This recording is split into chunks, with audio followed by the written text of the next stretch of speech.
I have no idea where this will lead us, but I have a definite feeling it will be a place both wonderful and strange.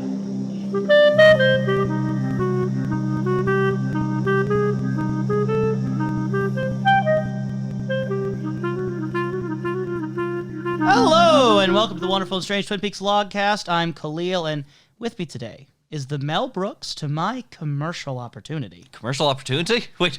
Gonna make those big bucks. Gonna be a big shot. You're making money? I am making moolah. Mucha moolah. What about me? I'm the co-host. I'm your second in command. I'm your lovely little presentation here. I am not gonna call you my lovely little anything. No, you are merely the sideshow attraction in this carnival of sorts. I'm making a connection here. You are the one the audience jeers at. I am the person they give money to. Today we're talking about The Elephant Man from 1980. And I'm the Unplugged Professor. And before we get too far into this one, might I say a few things? For one... No. Oh. Sorry, you don't get to say things. New rules on this podcast. No, go ahead. So, for one, if there's any viewers that just listen to our podcast on our own and still want to have a chance to see The Elephant Man, as of this recording, you can view it through the Amazon Prime Video. Not sponsored. Not sponsored at all, no. Although Jeff Bezos. No Bezos. If you want to call us from your moon base. Don't do it. Okay, don't call us. Then don't call us. But use like a pseudonym or something. Why are you so money hungry in this one? I don't know. It's just the greed. Yes, then the greed. And speaking of the greed, we're going to be touching likely onto certain subjects throughout this podcast that are going to team likely into the area of uncomfortableness. Now, I think that as far as myself and Kalil, I believe that we can speak for both of us, saying that when it came to this time and age, this is still a very grotesque practice that is done throughout the film, and that is the act of freak shows. Right. So there are comments that are done throughout the film. There are actions that are done without the film. We want to try to make sure that this is as proper as possible, so I do hope that we won't cause any discomfort. We can't really talk about The Elephant Man without talking about the elephant in the room, which is, the system of abuse that was happening here. Mm-hmm. Along with that, discussions about trauma and kind of the behavior of mistreating these people who are in the situation. Yes. I feel like almost every David Lynch film, aside from maybe Dune, doesn't have any content warnings. I would need to check that again. And then I don't think The Straight Story will have any content warnings. Pretty much every other David Lynch film's got something that's going to make people uncomfortable, and that's just kind of Lynch's approach. Yep. Also, spoilers are in effect, as we will continue to have, where anything from Twin Peaks, Fire Walk with Me, Secret Diary, it's fair game. As well as the short films of David Lynch and Eraserhead. Oh, by the way, and just in case you're going to see the film separately and come back to us, fantastic, glad to have you around. Yeah. But just as a warning, not only do we have that content before, but there's also the operation on a body that happens inside of the film. There are points of direct abuse. This is very much very unsettling of a film at times. So, forewarning. And I think it's a different kind of unsettling than Eraserhead. Like Eraserhead's got body horror elements in its own way, and it's got elements that are weirdly sexual in a sort of subconscious sort of way that can unnerve people. Yeah, but I think that as far as it goes, it's so abstract. It's abstract. It's dreamlike. And this is far more of a grounded of a film. This is the most. I've only seen so much David Lynch work. I've seen like probably enough to fill my hands, unless we count the short films, in which man, I'm becoming a David Lynch expert here. Mm-hmm. But no, this seems like the most film-like film that I've seen David Lynch of the two. Forward. Of the 2 plus to the short 7. films. Plus the short films, yeah. Yes. Well, I'm just going to spill one of my beans right now. At the very end, I was going to ask you one of the questions for the wonderful and strange question of the day. Oh, are we already done with the podcast? No. It was going to be, and I feel like now is the time to ask it, so I'm going to shoot it in now instead. Do you think of this as a David Lynch film? Like, yes. in the genre category, is it a David Lynch film? If so, like, why? It still does. There's existing elements of that sort of strained, dreamlike approach in certain shots, in certain moments inside the film. I think the opening shot that features the mother is probably the most notable one. And the ending. At the ending, the point that happens within the play, which was horrible. I'll get to that later. It's something in which I'd say it's like the earliest example of Twin Peaks taking something that is like a normal idea, like a sort of like how Twin Peaks is like this sort of show, a TV show with the cast members shot in a certain way, but then it takes those stranger elements and brings them in and shoots them in a certain fashion. Yeah, I think it's the first example I can think of, like using the chronological order of David Lynch that I'm getting so far. I guess, yeah, considering what you've only had the Eraserhead in the short films by this point chronologically. Now, you may have not shown me like all of the things, and there might have been like Single Peak, in which was the true predecessor. I can't tell you about Single Peak. But yes, I think that this is probably the most standard thing I'm going to see from David Lynch. It still has enough moments. Yeah, absolutely. Okay. I absolutely do think so. And I do think that there are some fantastic points of direction that happens through the film, especially in the cinematography. And Anthony Hopkins, I keep trying to off-pod call him Anthony Perkins because I'm perpetually hungry every time I see him, I suppose. I don't know if they have Perkins everywhere, but like around here, it's like a bakery restaurant. Yeah, they should. I'm pretty sure it's everywhere. Okay. If it's not, we for sure it's like in the Midwest area of the United States of America. Melts need to be in I my don't mouth know, everywhere, but we have great listeners in like Belgium. I don't know if they have Belgian Perkins. Belgium needs... They probably have their own things that are just as good, if not better. Maybe better. We need Belgian Perkins in the States now. Now I'm craving. So now you're craving. Now I'm craving. Anyway, if there's any sort of equivalent towards our Belgium listeners specifically that you would advise for us to check out in any future we may go to Belgium, please email us. Don't make promises. At snakeeyedreams@gmail.com. We made the joke. We don't have that much money. I didn't say to visit anyone. I said we might just go to Belgium. Oh, like in a cargo ship, we're stowaways. Yeah, exactly. We disguise ourselves in a box. And in transport. those cases, if that happens, tweet at us at snakeeyedreams1, the numeral 1. Great place. As in, we have to share one box, Kalil. Basically, let us know if there's any good 24-hour like places you can get breakfast anytime you want. Yes. That's what we're getting at. And pie. Lots of pie. Anyway, going back to that question, I don't know if it feels like a quote-unquote David Lynch film to me. And this is where we get into that realm of subjective. Like, directed by David Lynch, to me, doesn't equal, quote, David Lynch film. It doesn't feel like a Lynch film to me in the way that the short films and Eraserhead, I see that signature Lynch style in its own way. Okay. Elements of Twin Peaks. And when we get into the future movies, for me, when I think of David Lynch's like important filmography, I think of the things that Lynch wrote primarily. Okay. I don't think of his adapted screenplays because Elephant Man and Dune, he did not write the source material. He's basing it on something. There was a real Elephant Man situation with a real Joseph Merrick. And there was a real Muad'Dib for Dune. Like that's actually based a on planet. reality. So to me, the ones that aren't written by him, where it's just kind of little flourishes, I can tell it's directed by him, but it doesn't feel like fully a Lynch film to me. Subjectively, I don't know. It's totally just a feeling.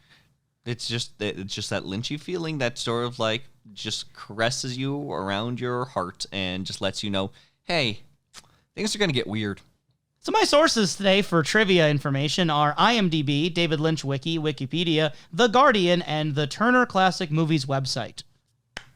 Thank you. It sounds impressive quantity. Notice that 2 of them are wikis. But hey, you know what? I'm trusting them. Wiki has come a long way. Community. It's got plenty of sources. I'm sure you looked at the sources too. I'm sure I looked at every single one of them and fact-checked them. So don't check if I did it because I already did it. Exactly. Don't need to double-check me. That'd be redundant. No. In fact, don't even try to single-check it. No. So just before we get going into the nitty-gritty details, general thoughts on the movie Professor. General thoughts, I would say Had you heard of this movie before, like us doing this podcast? Like, this is a fairly well-known movie from like the early 80s, like 1980 exactly, but I don't know if it's like something you'd heard of from other film discourse or community or anything like that. Now, I've heard of Mr. Merrick. I've heard of him inside the past, but I don't believe that I've heard of this film directly. So in that respect, I went in almost completely blind to the concept. You just showed me, hey, there's something called the Elephant Man. Oh, it's this. Cool. So you didn't know going in it was going to be about the Joseph Merrick? I did not know. Okay. What did you think of the movie having seen it? You watched it twice, right? I had watched it 2.5 times. 2.5 times, just Yep. like 2.5 Men. I say that because, well, actually, I suppose it's twice, and I just didn't watch it the third time. On my ride back home, I listened to it audio play style. So that's the end of my answer. What'd you think of the movie? Oh, right. Okay, is it a movie? Yes. Because you said that Eraserhead didn't feel like a movie to you. This is absolutely This a is movie. definitely a movie. This is, yes, very much a movie. Was it a good movie? I think it was a good movie. I'm not going to say that I feel it was necessarily amazing. I think that there's certain stumblings that happen, especially inside the third act. But overall, did I have a good time? Was I entertained? Yes and yes. Is it something in which I was surprised at a few points? Yes and yes, for better and for worse. I think that overall, I had a good time with the film. Mm-hmm. Now, there's certain things I question, especially whenever it comes to situations that involved based on true stories. Yes, which we'll get to that stuff. Hence my repertoire of resources. Yes. If you were to give it a rating, I don't know if you do that. I like to do that. Out of like 10. So I would probably give it, repeat my statement before, based on a true story, I feel keeps me tentative, sitting back and just wonder if this You want to is give it a doing rating at the end of the pod? justice. Would that make you feel better? I think that would be more appropriate. Okay, I will do the same then. I will save mine for the end. Very well. I will agree with you, though, just so far as the listener knows. I'm also going in with the perspective that it's good, but it is not a high-ranking David Lynch film for me. Mm-hmm. I have seen all the David Lynch films. This is toward the bottom of the tier for me. Every single one. Impressive. Yeah, I just don't think it... I mean, I don't know if I've said this on pod before, and I'll probably say it again later anyway. David Lynch was who got me into movies, and I'm big into movies now.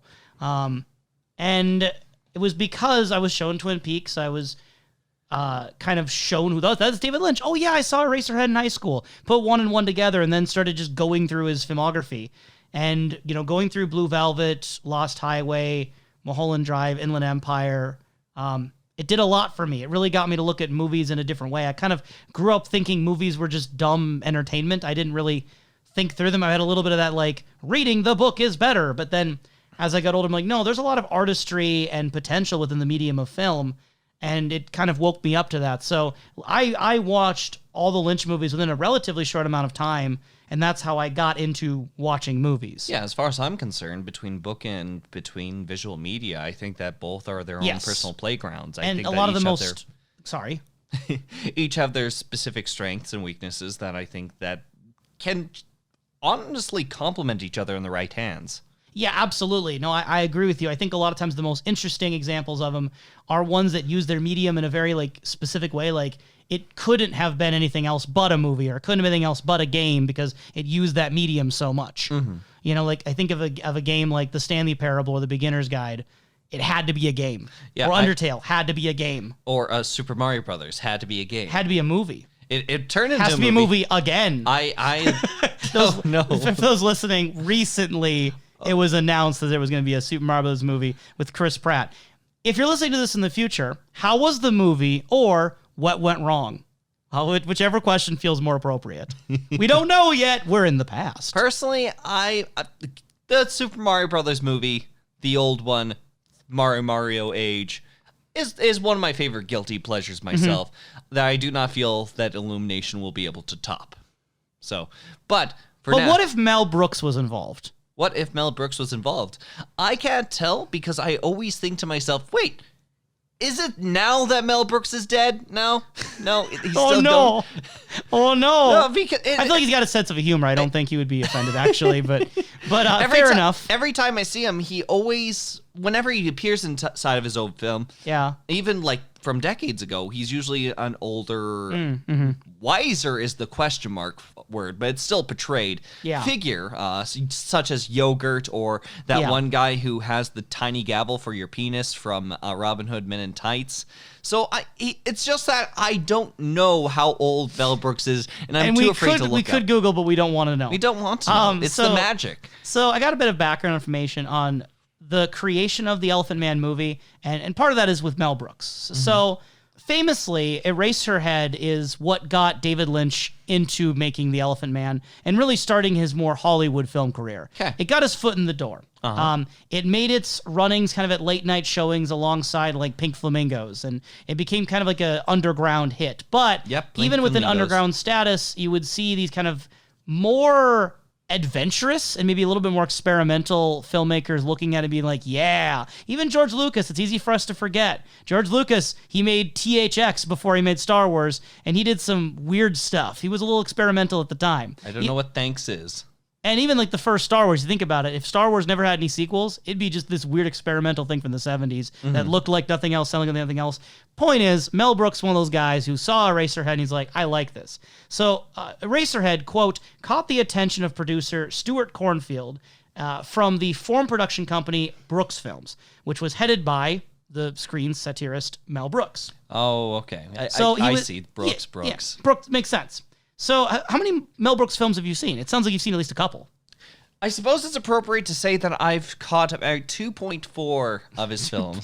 Can't even round up. Because I've seen like the start of Young Frankenstein. Okay. And I'm pretty sure I've seen a collection of scenes from Dracula Dead and Loving It. Okay. But beyond that, Spaceballs and Robin Hood Men in Tights. Okay, I remember seeing vaguely elements of Blazing Saddles. No, Saddles, not sandals. Nope. Totally different thing. Totally different thing. I think I saw parts of Blazing Saddles, which I believe is Mel Brooks, right? And then I saw Spaceballs, so my knowledge is actually pretty limited. I still want to see the producers, though. The producers is a big one that I always hear fantastic things And the about. stage versus the film, that'd be curiosity. Obviously, Yes. we can't go out and just see it on stage necessarily right away, but maybe there's some things we can look into with that. Hey, Mel Brooks, anyway. if you can help us out here, just go ahead and email us at SnakeEye Email Dreams. our friend Jeff Bezos from the moon, and we can make something work. It's not a friend. Have your people talk to our people being Jeff Bezos. I will not. Nope. I make jokes. You make jokes. I refute the Bezos. One day the guillotine will be after me for these jokes. Anyway, continuing. So interestingly enough, Mel Brooks did not want his name attached to The Elephant Man. Not because he was disavowing the movie by any means. He just was worried that people get the wrong idea if they saw Mel Brooks' name attached to this drama. Yeah, he kind of got like a theme going for a lot of his films. Yeah, so he kind of didn't want to be directly linked to it, even though he definitely was promoting it. It was one of like the major films that Brooks Film was putting out. I like this quote from the Turner Classic Movies website, quote, with The Elephant Man, Brooks defied studio convention by hiring an avant-garde director to helm a major production, shooting the film in black and white, and refusing to allow studio brass to tamper with Lynch's vision. When shown a cut of the film, Paramount executives recommended that the surreal opening and closing sequences be removed from the film. According to Cornfield, Brooks tersely responded, "We are involved in a business venture. We screen the film for you to bring up to date as to the status of that venture. Do not misconstrue this as our soliciting the input of raging primitives." Brooks's stubbornness was rewarded as the film garnered 8 Academy Award nominations, including Best Picture, Director, and Actor. I feel like he proceeded to just slap him with gloves at the end of that statement. That just seems like a glove slapping moment. And we'll talk about the opening and closing in specifics later, but do you agree with Mel Brooks in the sense of that those surreal opening and ending were essential, or at the very least enhanced the film rather than having been cut? I think that's...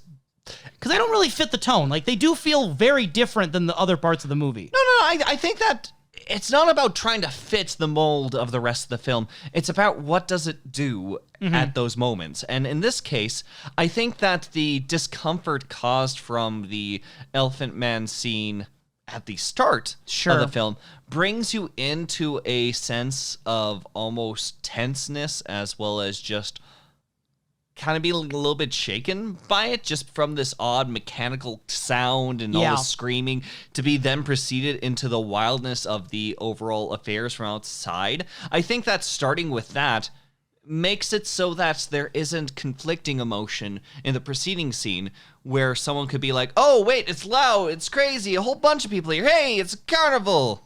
I think it just kind of puts you indefinitely in the proper space, as opposed towards gambling with the presentation. Okay.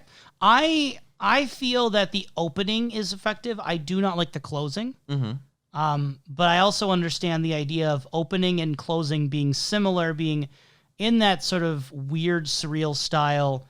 it bookends the film in a kind of a nice way. Yeah. Even if I may not like the execution on the ending so much. It's as George Lucas once said, with poetry, it rhymes. I was actually thinking the exact same thing, but minus the George Lucas attribution. But correct. Got another IMDb trivia here. In a 2008 interview with The Guardian about the making of this movie, Mel Brooks recalled that David Lynch was unprepared for the bitter cold of London winter and didn't have a suitable overcoat, which Brooks bought him. Also, he couldn't adapt to not eating Bob's Big Boy burgers every day. Quote, he's very obsessive-compulsive that way, but he did find a burger joint in London and he ate there every day too. Also, on the casting of Anne Bancroft, who at the time was Mel Brooks' wife, and she ended up playing Mrs. Kendall in the movie, Brooks said, quote, she already had won the Oscar for The Miracle Worker, and she was the producer's wife, so no, she didn't have to audition. Are you crazy? Yeah, I'm crazy. I feel that everyone should get the proper shot. So Kalil, that's what I got for Mel Brooks information. Take it or leave it. It's already been said. It's already been said. It's you in cannot the erase my words unless you delete this file. Please don't do that. I mean, I do have access to the file. You shared it with me. Oh, no. Yes. So, did you sense any Mel Brooks feeling in this movie? If I didn't tell you he was behind this in some way, would you have suspected? No. Me neither. That's where this conversation ends, isn't it? I think that just framing of certain shots may be like... I mean, he was a producer. It wasn't like he was directing it. Yeah, no, absolutely not. But I'm more so saying in like the framework of like how people are sharing dialogue. But I think it was just common for that age, like on those common film techniques. So sure. Otherwise, unless Mel Brooks just kind of popped in and said, hey, how's it going? I'm Mel Brooks. Yeah, that's what he did every single time. Every time. And then David Lynch is, I'm eating a burger. And then they just walked away. Yeah. That exactly. Verbatim. Angelo bottle a burger. Angelo Burgalamenti. What does a bottle of burger sound I like to you? Burger Lamenti. I like bottle more. of burger. Because to each their own. There's two kinds of people in this world.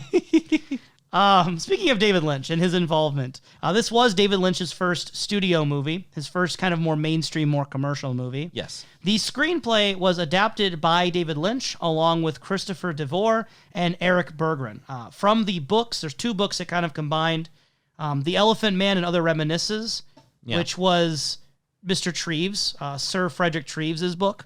Okay. And then there's The Elephant Man, A Study in Human Dignity by Ashley Montagu. And David Lynch also helped provide the musical direction and sound design for the film.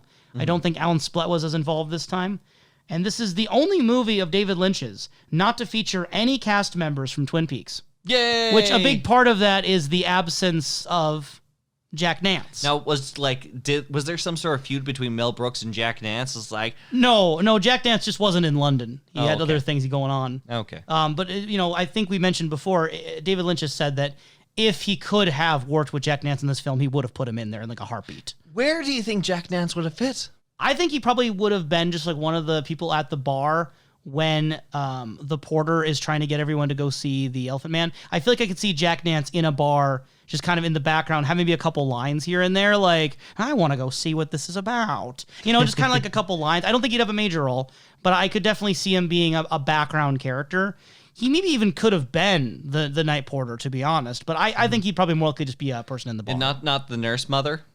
Probably not, although Jack Nance, he can act himself out of a box. he certainly could. So, yeah. Other things with the production.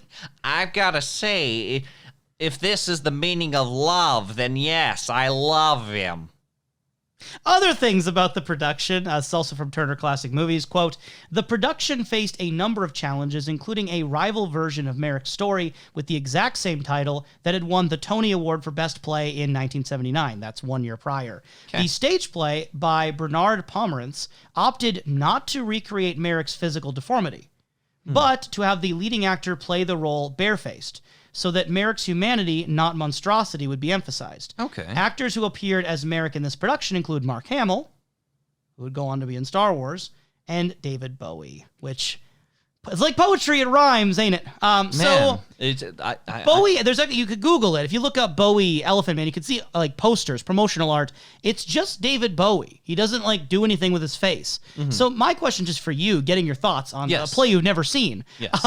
I'm just curious, what do you think at base of the idea of instead of doing anything with the face, just leaving the actor barefaced and just, again, quote, to emphasize his humanity. I think that's barefaced, so there's no other like cosmetic across They're doing the whole nothing body. to distinguish Merrick's face from anyone else's. I don't. That's going to be a bit of tricky execution, I find. Like, I do get the sentiment. I do get the understanding Yeah, where they're coming I think from. the intentions are really good. I think so as well. It's just more so how much do the other characters sort of behave? And again, the most important question of all, which applies to Elephant Man the movie, the stage play, whatever you want to put the story into, what does it say towards Mr. Merrick and his life? My concern, first of all, is that, while I do think the intentions are good, I understand what they're trying to get at there, at least the way it's being described here. My concern is that that was a part of him. His appearance is part of him. Like, you can't say it's not part of his life. So to me, it's kind of an unfaithful way to go about telling about this man to erase such a central element of who he was. What it doesn't mean, like, I'm going to go into near vibes here, but Okay, that's a video game for those who don't know. Yes, but in the end, the idea of humanity is Let's not spoil Near too much, okay? Don't tell me in the end.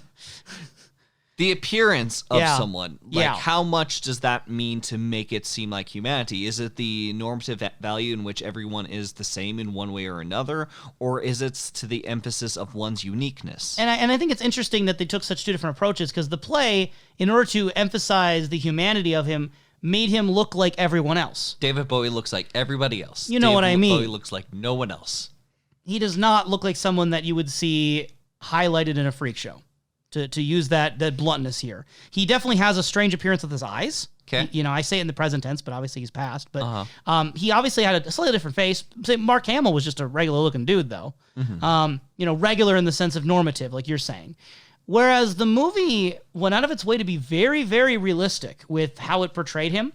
And if anything, embellished the fact that that was part of his life. Like, that's the main thing this movie's about, is that how that physical effect, his physical deformity, affected his life and the people around him responding. Yes. So it feels like they're both trying to comment on the humanity of this person. One is by, to use the negative term, erasing the difference.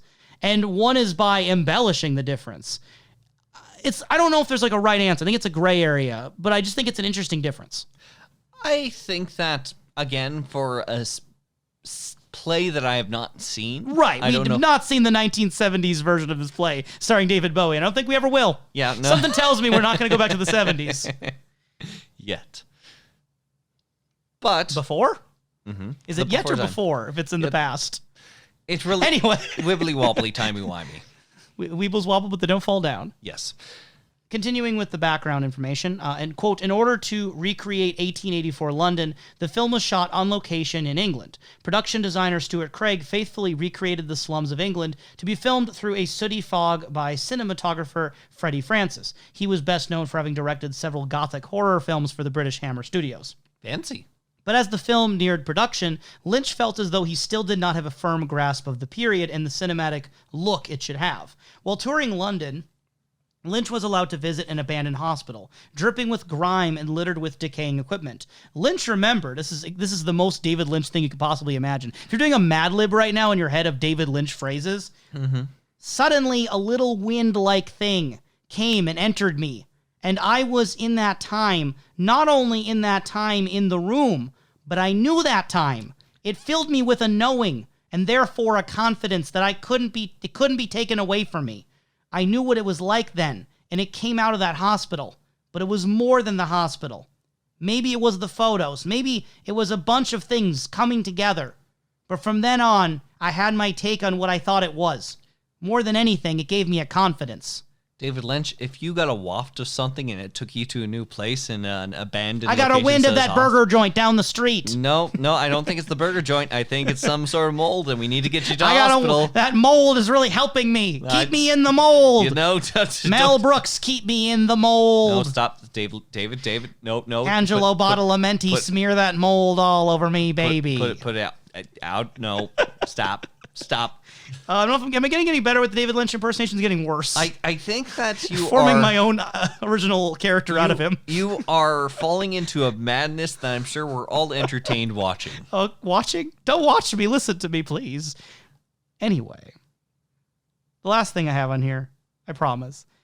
The industrial scenes were all archival footage, as those factories were all gone by the time the movie was made. So any of the scenes involving like the industrial stuff, that was like a lot of the Lynchian elements, that was all stuff from before, and those factories didn't even exist at the time of the movie. Ain't that interesting? That is interesting. And you think about the carnival as well. You meant not the carnival, the drama performance in the theater. Yes. That also had a lot of like footage from other things incorporated in. Oh, it feels so like it. That's a tactic of the Lynch man. It's got some tact. I'll give it that. So we're tacking on an opening to this movie. Spooky, Tim Burton, Danny Elfman kind of vibes with that music. No. You can disagree. I will. And I will disagree with your disagreement. I was getting some mischievous whimsy out of that opening music. Mischievous whimsy. That is Danny Elfman, Tim Burton in a nutshell. Mischievous whimsy. And I got a little bit of that. I caught a little wind of mischievous whimsy in the air. Yeah. And I said to Angelo, why aren't you here composing my music for me? Clearly it's because you ended up having too much and conked out because I don't know if they met yet even. Probably not. It's mechanical. It's hot. It's very much when the names are first appearing. That's what I'm talking about. Yes. Oh. Before the mechanics. Oh well, before that there's still mechanics, but not in the machine sense, but of the small little music box being played. Okay, fair enough. And I feel it's haunting, dreary. It lulls that also you. is Danny Elfman, Tim Burton vibes. What? No, they're super. I'm an energetic. Edward. I'm a Scissorhands. I'm an Edward Scissorhands. That's Tim Burton. You've just done a Tim Burton and right there. And that's why this is the opposite, because this is like if you slowed it down and just kind of like kept you there, man. That's how it feels. If you slowed Tim Burton and Danny Elfman down and made them sad, then yes, I agree. Made them actually sad, not just sad as an aesthetic. Yeah, exactly. Fair enough. Not an aesthetic, just sad. Okay. Sad fair elf. Enough. Sad elf man. It goes from the opening title credits with the people's names to close up on lady eyes.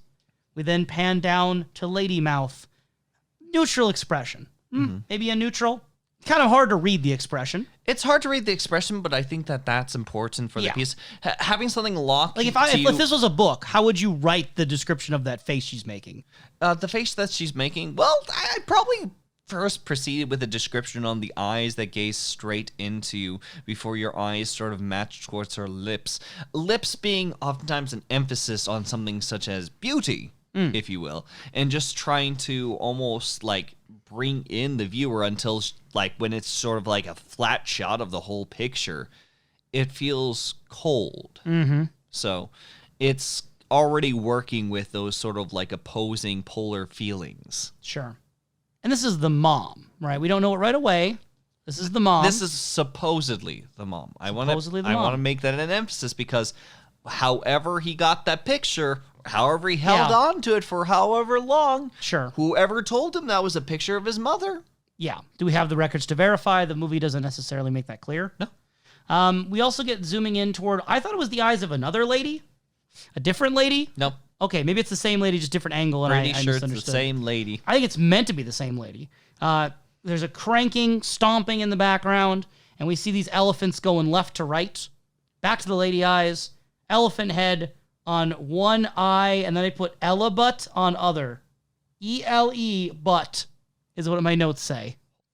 Just so you know, Merrick's mother has 2 separate credits. Okay. 2 different actresses played Merrick's mother. Maybe my hypothesis isn't so far-fetched after all. Maybe, maybe not. I will say it is at the end of the credits, so at the very least, the final scene may be a different person. Yeah. So it could also be a voiceover is different than the face. Yep. Where in which case it is the same face, it's just different voice. I don't know. Who is to say? Not me. Probably someone from the production, but I don't think we can get a hold of him. I'll call Mel Brooks later. Anyway, we have this scene with the yellow butt and the elephants and all those sort of things happening there. And the elephants turn and approach the viewer, walking toward the viewer, and there is darkness. 2 elephants, the rest stay in line. And they're the trumpets. The trumpets, like Mambo number 5, the trumpets. I don't know. You gotta stop the this more music I say stuff. it, the more I say the trumpets. The more of a fool you're made, yes. No, I think I'm making you the fool for not knowing the classic hit song of the late 90s, early 2000s, Mambo number 5. Right. I'm the fool as you keep on saying the trumpets. The trumpets. which is totally fine and comprehensible. Yes. And the elephants are trumpeting still, and there's an abrupt cut to the stomping audio and the trumpeting, and then we see the smoke rising, the baby crying. Oh. Dracula. Oh. And then we get cut to the circus, the Calliope music. Is it Calliope? Is that how I say it? No Calliope? clue. Anyway, No it's clue. on the subtitling. And Anthony Hopkins is a hat man. He is walking. And I would say that's the end of that opening little section. I mean, he's certainly walking, but I find that almost through all of this, it's almost as if he's just lost where he is. Like, almost like guided by just circumstance. A little and small wind little came in the air, and Anthony pieces. Hopkins put on a hat, and he walked toward the wind, Exactly. drawing him in. It feels like fate. It feels like he's fated to have this chance encounter. Yes. Maybe he went there with the explicit purpose of seeing this man, having heard the rumors about him, wanting to see for himself. A lot of things with this character are up to interpretation. You know, how much do you read into his motivations? And I think that Anthony Hopkins does really sell that very well. I think that trying to read his face in multiple times is half the entertainment of this character. Yeah, because like as I'm watching this, there's multiple points where I'm thinking, oh man, Dr. Treves here, you are a nice man. You help out the man, the elephant man. You help him out because you're a nice man, Dr. Man. When he's like taking him in and trying to keep him safe. And, that portion. But my point is, other times I'm like, Dr. Treves, are you just as bad? Are you just as opportunistic? Are you just using this man for the clout it'll get you and what that'll do to your reputation, having him like social currency, you weirdo? Did you come to this freak show with the explicit purpose of acquiring this man? Was that your plan? I mean, the movie literally says almost all that verbatim. Yeah. So, but then it gets dropped because I feel like any time that he gets questioned on his motives, it doesn't linger. The wife just jumps in and says no. I think that the wife tries to assure him, but he doesn't seem fully assured. And I think it doesn't fully convince me either. I think that the haunting sort of like sense of like trying to find the answer for himself and have that linger is the most powerful thing that it can do for this, because it doesn't give us the straight answer. It doesn't give Treves the straight answer. Only his questions, his pondering, and probably a section of guilt within his own soul. Now ponder this in your own soul. Supposedly, Sir Anthony Hopkins, his portrayal of Dr. Treves in this movie is what had inspired Jonathan Demme to cast him as Dr. Hannibal Lecter in Silence of the Lambs. Supposedly, this was the role that made him want to make him the Cannibal Man. So I don't know if that director happened to look at it and see the evil potential here. Hopkins later, by the way, said that he felt the quote-unquote sharing and caring role of Dr. Treves, he found it to be rather dull. So I don't know if Hopkins has said too much about this role, but didn't really find it that interesting in retrospect looking back on it. Again, I think his performance is very telling, and I do see where that instance may have came up for recruiting, because again, I think his facial sort of features are quite the feature, and even just the way that he behaves in some later scenes. He's very expressive at emotion. But on the other hand, you can't quite place the emotion sometimes. Yes. So it's a good balance of he's communicating very believable human emotion, but it still is subjective. He hits that weird little gray middle area that's pretty good sweet spot. Yes. For what I would say, if it wasn't that performance, the character wouldn't be that interesting in the movie. Absolutely. And I mean, I don't know the real life guy. Maybe he was fascinating, but in the context of the movie.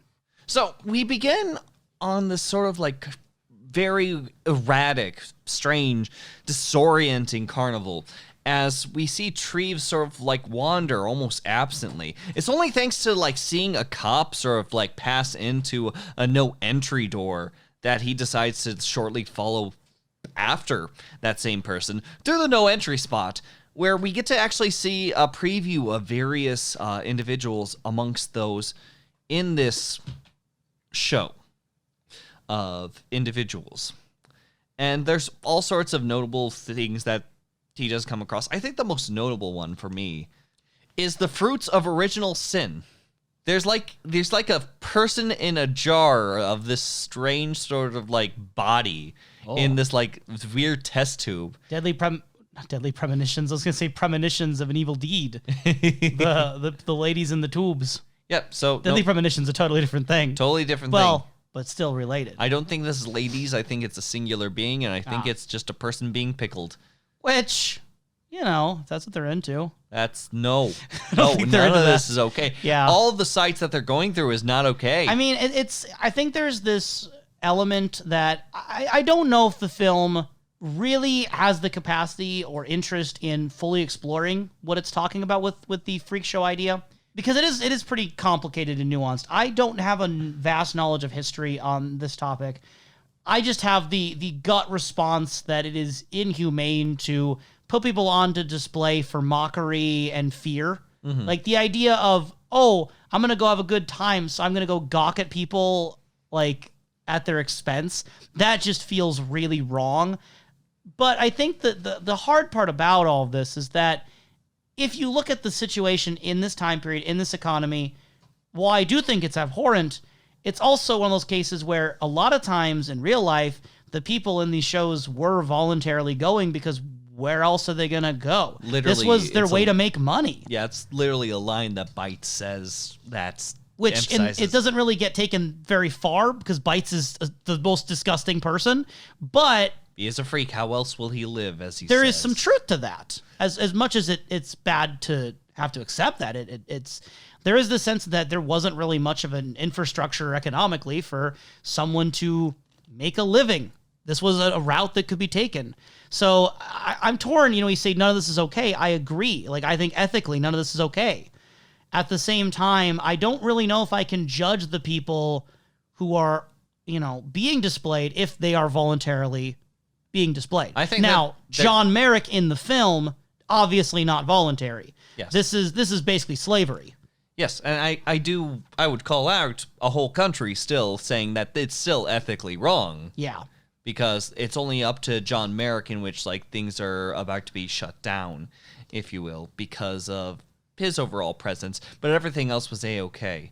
I also want to point out the fact that, again, going back to the fruits of original sin, there seems to be a lot of sort of Christian sort of bits and pieces through this film, wouldn't you say? Which I almost wonder, tonally, there's something weird going on with a sort of an appeal to tradition, because when we start looking into the universal humanity of John Merrick in the film, you enter him quoting Shakespeare. You enter these, Bible verses.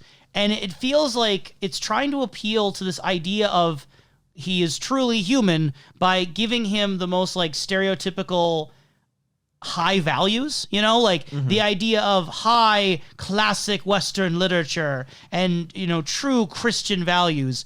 And I feel like it's sort of an appeal to making John Merrick as, frankly, palatable to a wide British or American for the movie audience. That this is someone who, you look at and you're like, this is a good person by very traditional values. Mm-hmm. So I don't think that's... I think that's kind of a consistent thing in the movie, is that element of traditional values, especially Judeo-Christian. Mm-hmm. Which, the carnival and the sort of freak show idea is very much not Christian. Yes. Instead, here we are with cops trying to put everything away because apparently, again, John Merrick is the limit. They are going to shut them down. Yeah.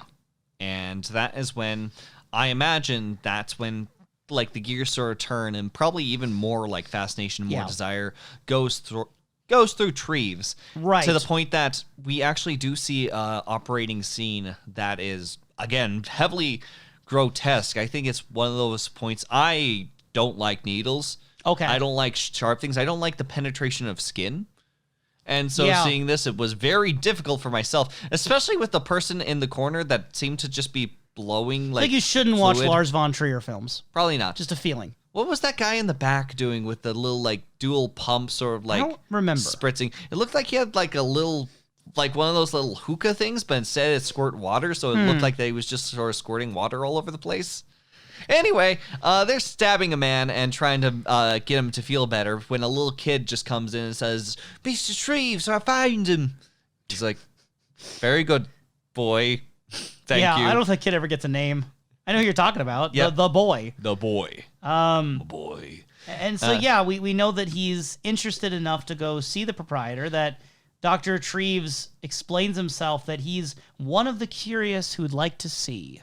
before we get to that, I think that the route going to there is very notable. Like, before this whole dialogue comes through. Sure. He has to make his way towards there, and he's going through more so of the slums, if you will. It feels like a portal. It feels like you're entering another world. Not to be over dramatic, but there's a sort of trespassing almost, a sort of going from one realm to another, an underbelly. And I love that you say that, because during this time, as it's very loud, it is very sort of dark and damp. Yes, dank, one could say. No. That's actually the term. That's a term. It doesn't matter. It feels more damp than dank. It's probably moist. Nope, damp. If there was something that emphasized a word more in this scene, it's damp. Dank and moist. I live by it. Each their own. But if you notice, like, very closely, the way that Treves holds his umbrella, he's holding it at his side, at his hand, at the ready, almost as if something were to happen to him, he could brandish this thing as a weapon. It's like the Star Wars Visions episode where the person has the lightsabers and the umbrella.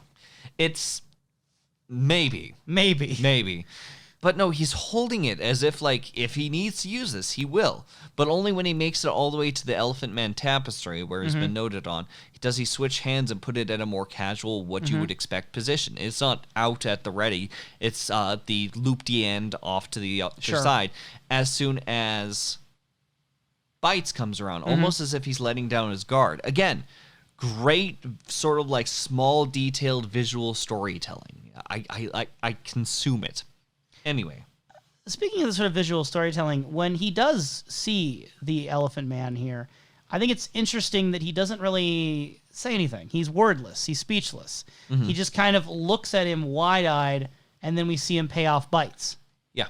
Not long after, though, he says very much that he would like to examine John and basically solicits John's time through by paying the proprietor. He's renting a man. He's renting a man and all the implications they might have. And Bites is a whole lot to talk about, what Bites thinks is happening with all of this. Oh, you and I, we're the same. But Dr. Treves, whether you assume he's trying to do this to like, this is someone I could show off to the scientific community and I could get some attention and some money and some funding and yes, or if he's legitimately just curious scientifically or empathetically, whatever his reasons might be, he wants to figure out Merrick, figure out this puzzle.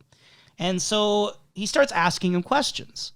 And for quite a while, it seems as if John Merrick, I should say, got to catch myself on that, John Merrick can't speak.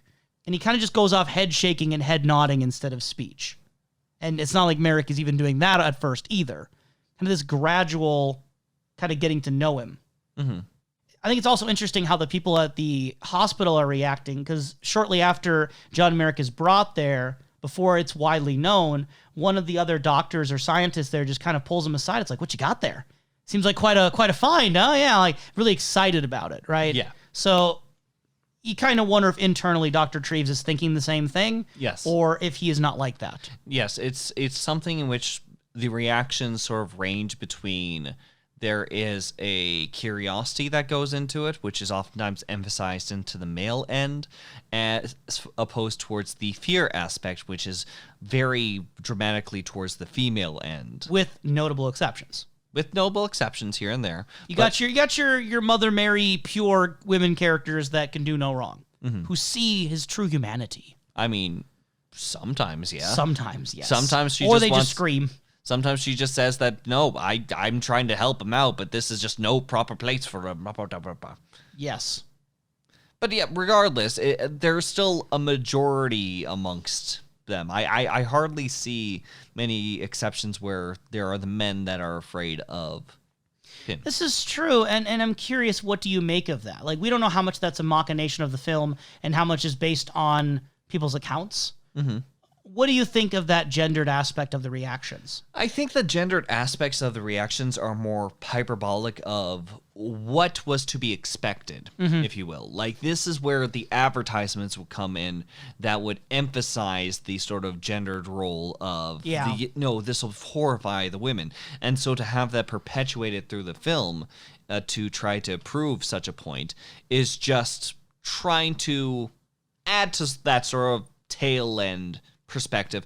As I don't think that much would be said onto the male end onto that. I don't imagine that there'd be advertisements of like men screaming in terror and fear. Right. It's not sensationalized. It's not sensationalized, no. And I think it gets more complicated too when we consider who the women are specifically. You know, if they're high class, high society women who've been kind of conditioned and pampered by society to not see the more unsettling aspects of the human condition. I'm sorry, but most people don't. I think that most people don't. I think the gender trend is bullshit, but I do understand where the bullshit is coming from. Right, there's a conditioning that happens, that these women were raised a certain way to be proper ladies, if they're high class, high society.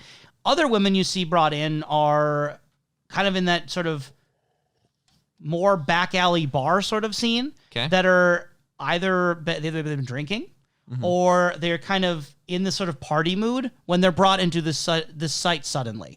So I do think it's not just the gendered aspect, but going into the gendered aspect, the specific varieties of women who are freaking out. The high class society women who've been maybe conditioned to not necessarily they have to be a lady all the time. And then the people who have been kind of brought there under these oftentimes false pretenses to be taken advantage of by these sleazy men from the bars. Other than, I would say, the head nurse, I would say that a lot of the female representation in this film is highly aesthetic.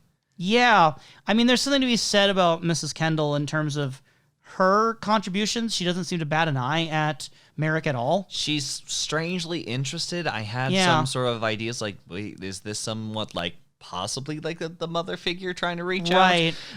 But it was just like, again, the photo was bogus. But no, she just has a strange fascination, comes forward with a book, and that does kickstart things for Mr. Merrick. Yeah. But not much else is from her in the film or present whatsoever. I mean, there's also the daughter of the queen.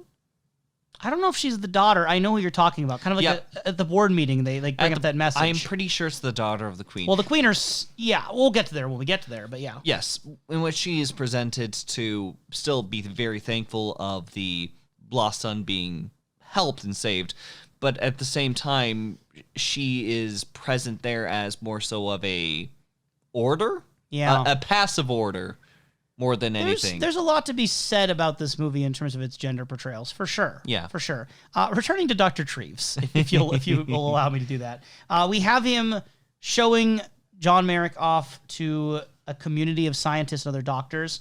And it's interesting how it's framed because we see him through this like screen, kind of a silhouette. By this point in the movie, we still haven't got a full look at John Merrick like all the time. It's sometimes we'll get a little glimpse here and there, but not full view. Yeah. And we don't really see him as the others see him in the room. It's framed that way that we just see the silhouette. And the way the reactions happen is that we get Dr. Treves explaining his condition, the various effects of it, from his skull to his spine, his loose skin, his chronic bronchitis, and he explains all of these different effects. And randomly in the midst of this, he says that in spite of all this, his genitals remain intact and unaffected. I'm like, okay. And then we get this ending of the speech. Everyone applauds, and they're so happy that he shared this man's condition. And again, this is where I feel like he's benefiting off displaying him, not for jeering audiences, not for frightened audiences, but for an audience of people who want to study him as an anomaly. Now, I will, again, give kudos because the good point of the cinematography here, as well as the scene prior, is all based on how one would view John Merrick, one as this very mystical sort of like being that is being presented. This one, in which it's being a case study, in which it's almost mysterious, but only like pieces are emphasized. But when we get John Merrick into a room and have him sit down, there's no more need of trying to work around or censor anymore. At that point, it's just someone resting, trying to find peace with himself, something that becomes more human. He's not being presented. Yes, exactly. And I think that that's excellent. Yes. But, is there a but coming? But, I forgot my other point. I was just so... I got lost in the sort of visuals inside of my head. Oh, okay. So. I don't know. I feel like the movie implies a connection between Dr. Treves showing him off this way and Bites showing him off at the freak show. But I think the movie is smarter than trying to say they're like the same thing, man, because they aren't. They're doing different things for different reasons, and I'm not saying that the doctors get off the hook entirely, but clearly them trying to understand more about the human anatomy and trying to develop their science is not as low and gross and, I'd argue, inhumane as going to get entertainment by laughing at someone or taking your girlfriends there to scare them. To me, that is a much more base kind of thing that I feel like it's not the same thing. I do think it hangs an implication in the air that John Merrick is still being presented. He's still being shared, even if it's not the same kind of thing. Yes. Afterward, John says, I can't remember who, I think it was another doctor there. Maybe it's the lady at the head nurse, I can't remember. But he says that John is an imbecile. That's the word he uses. That John is someone with maybe severe intellectual difficulties. And he says he prays to God that he's a complete idiot. Hoping that this man isn't self-aware for fear of what that might have done to him. Yeah. You know, you imagine someone who's had to endure this sort of abuse and knowing that they look so different from everyone around them, that sort of worry that might make someone miserable. And do you believe that John Merrick is miserable, as portrayed in this movie? Yes. Yes. I would say mostly yes. The only part that makes me think an exception is that he comes out of, once he starts developing speech more, once he starts communicating more, he has a sort of optimism and sort of purity to his sort of way of loving everyone and reacting to everyone, that once he's in a place where he's comfortable and safe, he's able to see the good in people, which is something that you might not necessarily expect out of someone who's been so severely mistreated by probably every human being in his life, save the implications of his mother. I think that sees the good in people might be a little bit too far. I think that he sees good with people. I mean, I think they're very similar terms. I think they're similar, but to emphasize the point as well, there's points where John, say for example, is with other individuals that are of higher status because of recently with the head actress, head of the theater, Mrs. Kendall, and her presence and them appearing. It's almost as if it's puppetry. It's almost as if they are doing it for the status of it as emphasized inside the film. What good can come from that other than them being well-mannered? But at the same time, John taking it in strides and very happy and engaging with them in the conversation with most of this other pieces of the larger picture going completely over his head. I think that there's more so of an intellect mixed with a childlike wonder. Yeah.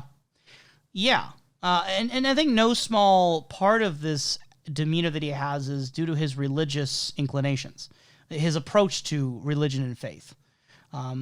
During Dr. Treeves's lessons in trying to get Merrick to vocalize more, he teaches him to recite Psalm 23. When he does this, he teaches him up to a certain point and is then surprised later when he catches him reciting past the point where he had taught him, which is where he finds out that Merrick reads the Bible every day. Yes. And is very well versed in it. I thought I would just pull up, in case we want to dissect anything, what Psalm 23 reads as. So I'm just going to go ahead and read Psalm 23 here for us and see if there's anything that stands out as interesting thematically that this one was chosen. By all means. The Lord is my shepherd, I shall not want. He maketh me to lie down in green pastures. He leadeth me beside the still waters. He restoreth my soul. He leadeth me in the paths of righteousness for his name's sake. Yea, though I walk through the valley of the shadow of death, I will fear no evil, for thou art with me, thy rod and thy staff, they comfort me. Thou preparest a table before me in the presence of mine enemies. Thou anointest my head with oil, my cup runneth over. Surely goodness and mercy shall follow me all the days of my life, and I dwell in the house of the Lord forever. So, are there any particular things that stand out about why Psalm 23 may have been chosen? I do not know if there's like a historical element to Psalm 20. I mean, I know it's one of the biggest ones. I know it's one of the most common ones.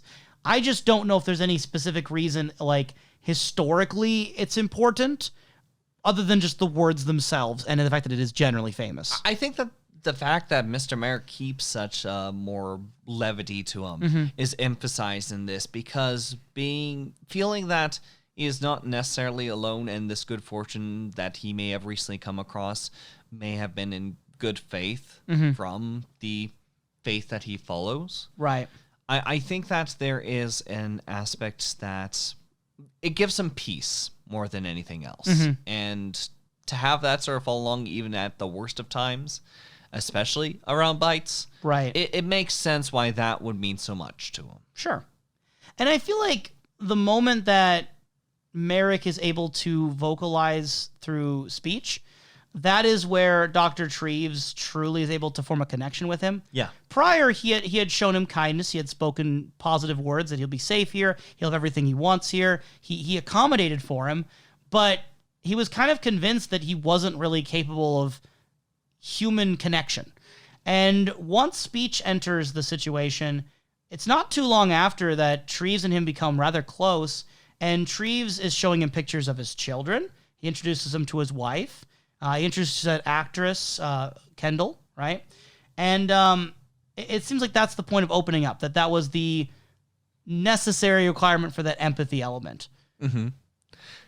The necessary requirement for empathy? Yeah, no, I think that at this point he's trying to open various doors for Mr. Merrick, to the point that, again, one wonders where it borders on experiment on right. social aspects for someone who has not had many of these social aspects, as opposed towards how much of it is just genuinely trying to work with someone, trying to make sure that they open up. Well, because it's not too long after that Dr. Treves is allowing these rather high society people in London to go visit John Merrick. Yes. And he's asked about this. He's asked, why do you let them see him when, they don't hide that they're disgusted by him, and they're just seeing him to prove to themselves and other people in high society that they're kind of like able to handle it, almost, that they can do this. It's like a showing off sort of thing for them, and it's still putting him on display. He's being stared at all over again. And Dr. Treves insists that, Merrick likes these people and it's good for him. So don't worry, it's a good thing. But yeah, he does kind of put them out there. Is it a social experiment? Is it genuinely because he thinks that it is best for Merrick? Yeah. I don't know.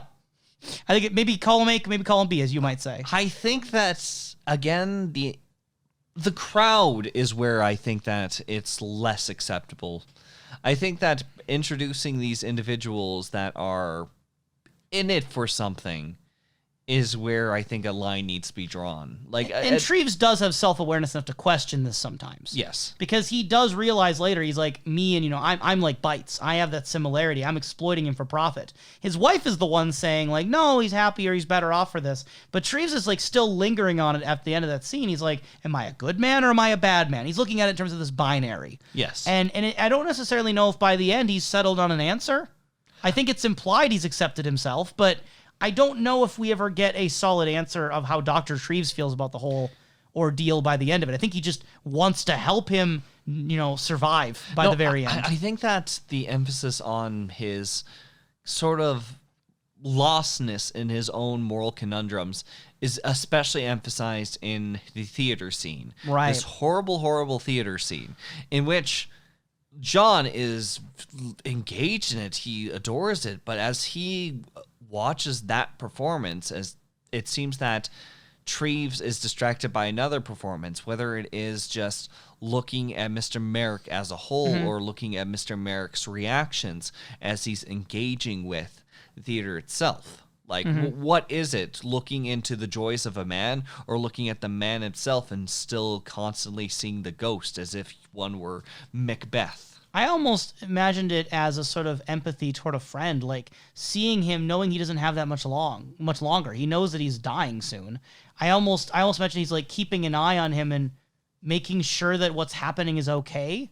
I took it as more of a comforting friend looking. And I guess because at that point in the film, I think he genuinely, his main priority is making sure that this person has a good last few days, like that they have those good moments. So I read it rather positively on his account, that he's looking at him with concern and making sure that, above all else, that Merrick is having the time of his life at this play. I think that as far as my reading goes, I still find it lost. I still think that he's still trying to find those answers. And I do think that Treves is cut off before he has found something satisfactory for himself through what he's done with Mr. Merrick. I think that with Mr. Merrick, especially with the soon-to-be passing, and especially when he does depart from the room, Right.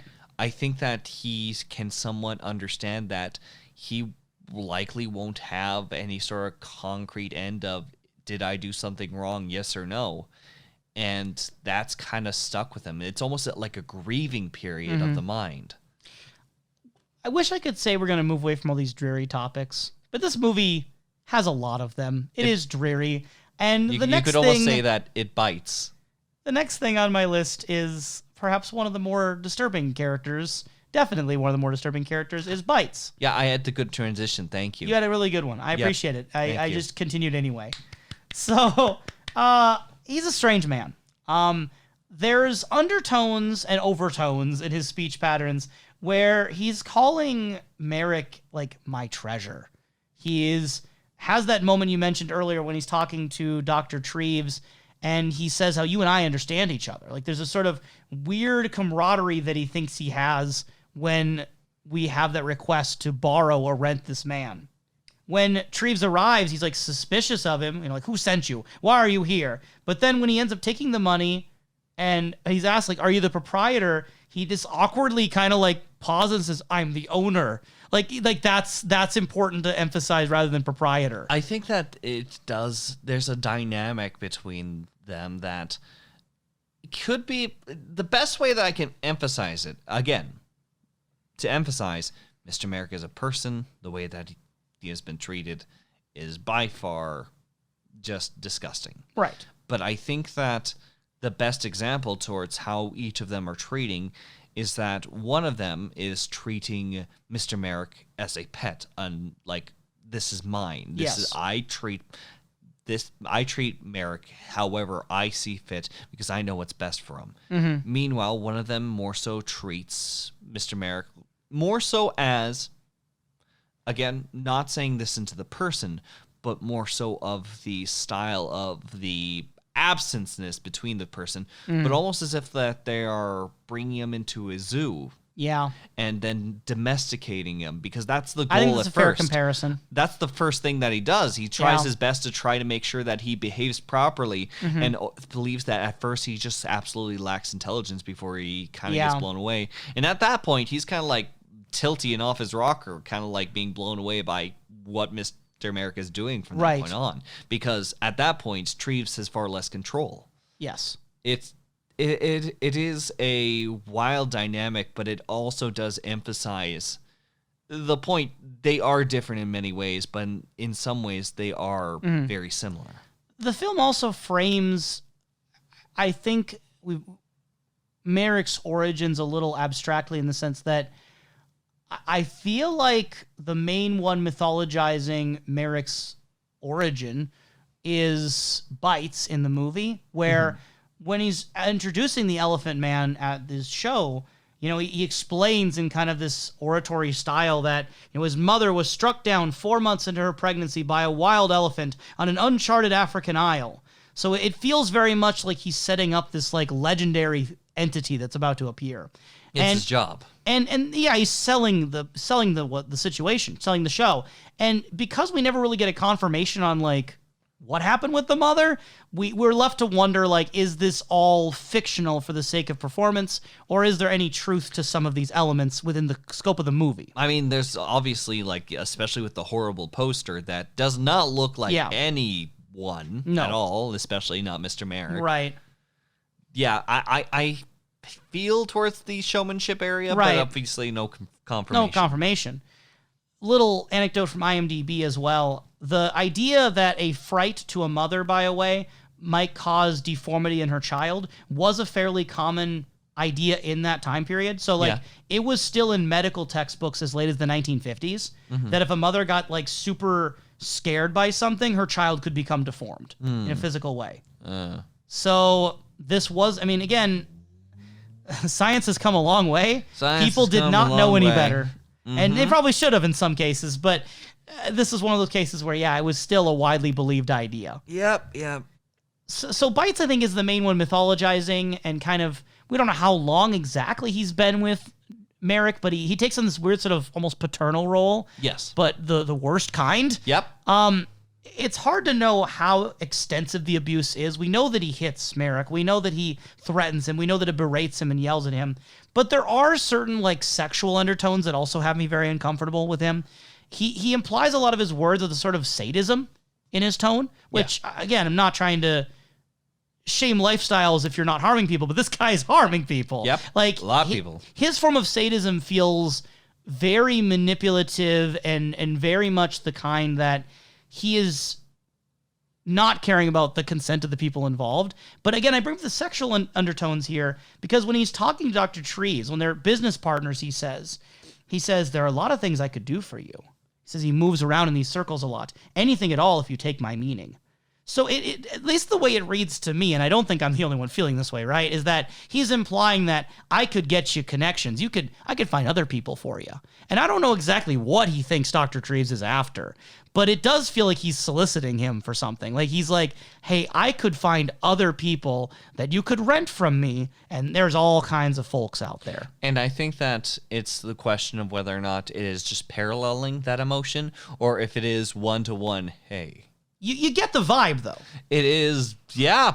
Yep. It's really very strange. Like, he reads the situation of this doctor coming in, not as someone pursuing a scientific curiosity, but as someone who is of the same spirit as himself. And if Bites thinks that they're the same kind of person and he says these things, what is he doing? What is Bites doing in his own personal life here? I don't want to know either. And I guess want him to be rested. This is where we get into that uncomfortable zone of, we know that his abuse is physical, we know that it's emotional, but is it also sexual? And that's where I don't know if the film ever leans on an answer. Mm-hmm. I don't, like you said, I don't want to know. Like it's I think almost in leaving it open, leaving the implication, it makes Bites even more just abstractly gross. Yep. Because we don't know exactly how far he'll go. We don't know exactly what he means when he thinks that Dr. Treves and him are the same. We just have an idea, and I don't like the idea. Nope. For a lot of the movie, he's not present. Bites kind of takes a back seat, but he does come back more prominently later on. Yes. There comes a point where the night porter has started to show people Merrick. Yep. Over at the hospital. And after the night porter leaves, the other people leave, we see that Bites has kind of snuck his way into the room.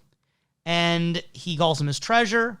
He reaches over and kind of just like strokes his head. Again, almost like you said, like a pet. More than even as a parent. Actually, he didn't need to sneak in at all. He paid him. In fact, it parallels the scene of, say, for example, when Treves was first paying off Bites, saying, hey, here's a little bit extra money. Let me see this. Now, Bites is doing the same thing to the porter, being like, hey, you said that you didn't have any extra spots. Here's some extra money. You got any extra spots now? Yes. And he actually even follows along, almost trails off a little bit behind. Yeah. And it's almost as if like it's this creeping, deranged man, almost like how one would feel when like the horror villain, or the slasher villain, more appropriately, is getting closer and closer towards our protagonists. And do you believe that he went in with the intention, like the moment he paid, do you think he went in with the intention of like, if this is Merrick, I am going to take him? Or do you think he went in the intention of, I want to see my treasure, and then as the conversation, as he was there in that moment, seized by his emotion, like now's my chance to take him? Like, which way do you think it went? Was it planned or was it not planned? No, I think that he was planning. I think that having this large crowd would push Merrick to a very heavily emotional state that, especially with the return of Bites, would lead him to be almost to the point of sniveling and weak from the whole exercise, making him far more easy to detain, as opposed towards if he tries to sneak in alone, not only does he have to work his way around an unfamiliar place and trying to make it around all the people that the night porter tries to get past. We'll get back to the night porter. Oh, absolutely. But this way, he can almost secure his own end in victory towards this and just wait until everything has subsided and just sneak away because, hey, there were so many witnesses. They all saw him right around here. Who's to say? Yeah, exactly. Could be any of them. And I agree with you. I think it was premeditated as well. He captures John Merrick, and I thought it was France they went to, but I was reading it was Belgium, which, coincidence. We talked about Belgium earlier at the beginning here. Supposedly it was Belgium, and he takes him back on the road for his show. And John Merrick is just immediately in a far worse state. Like, yes.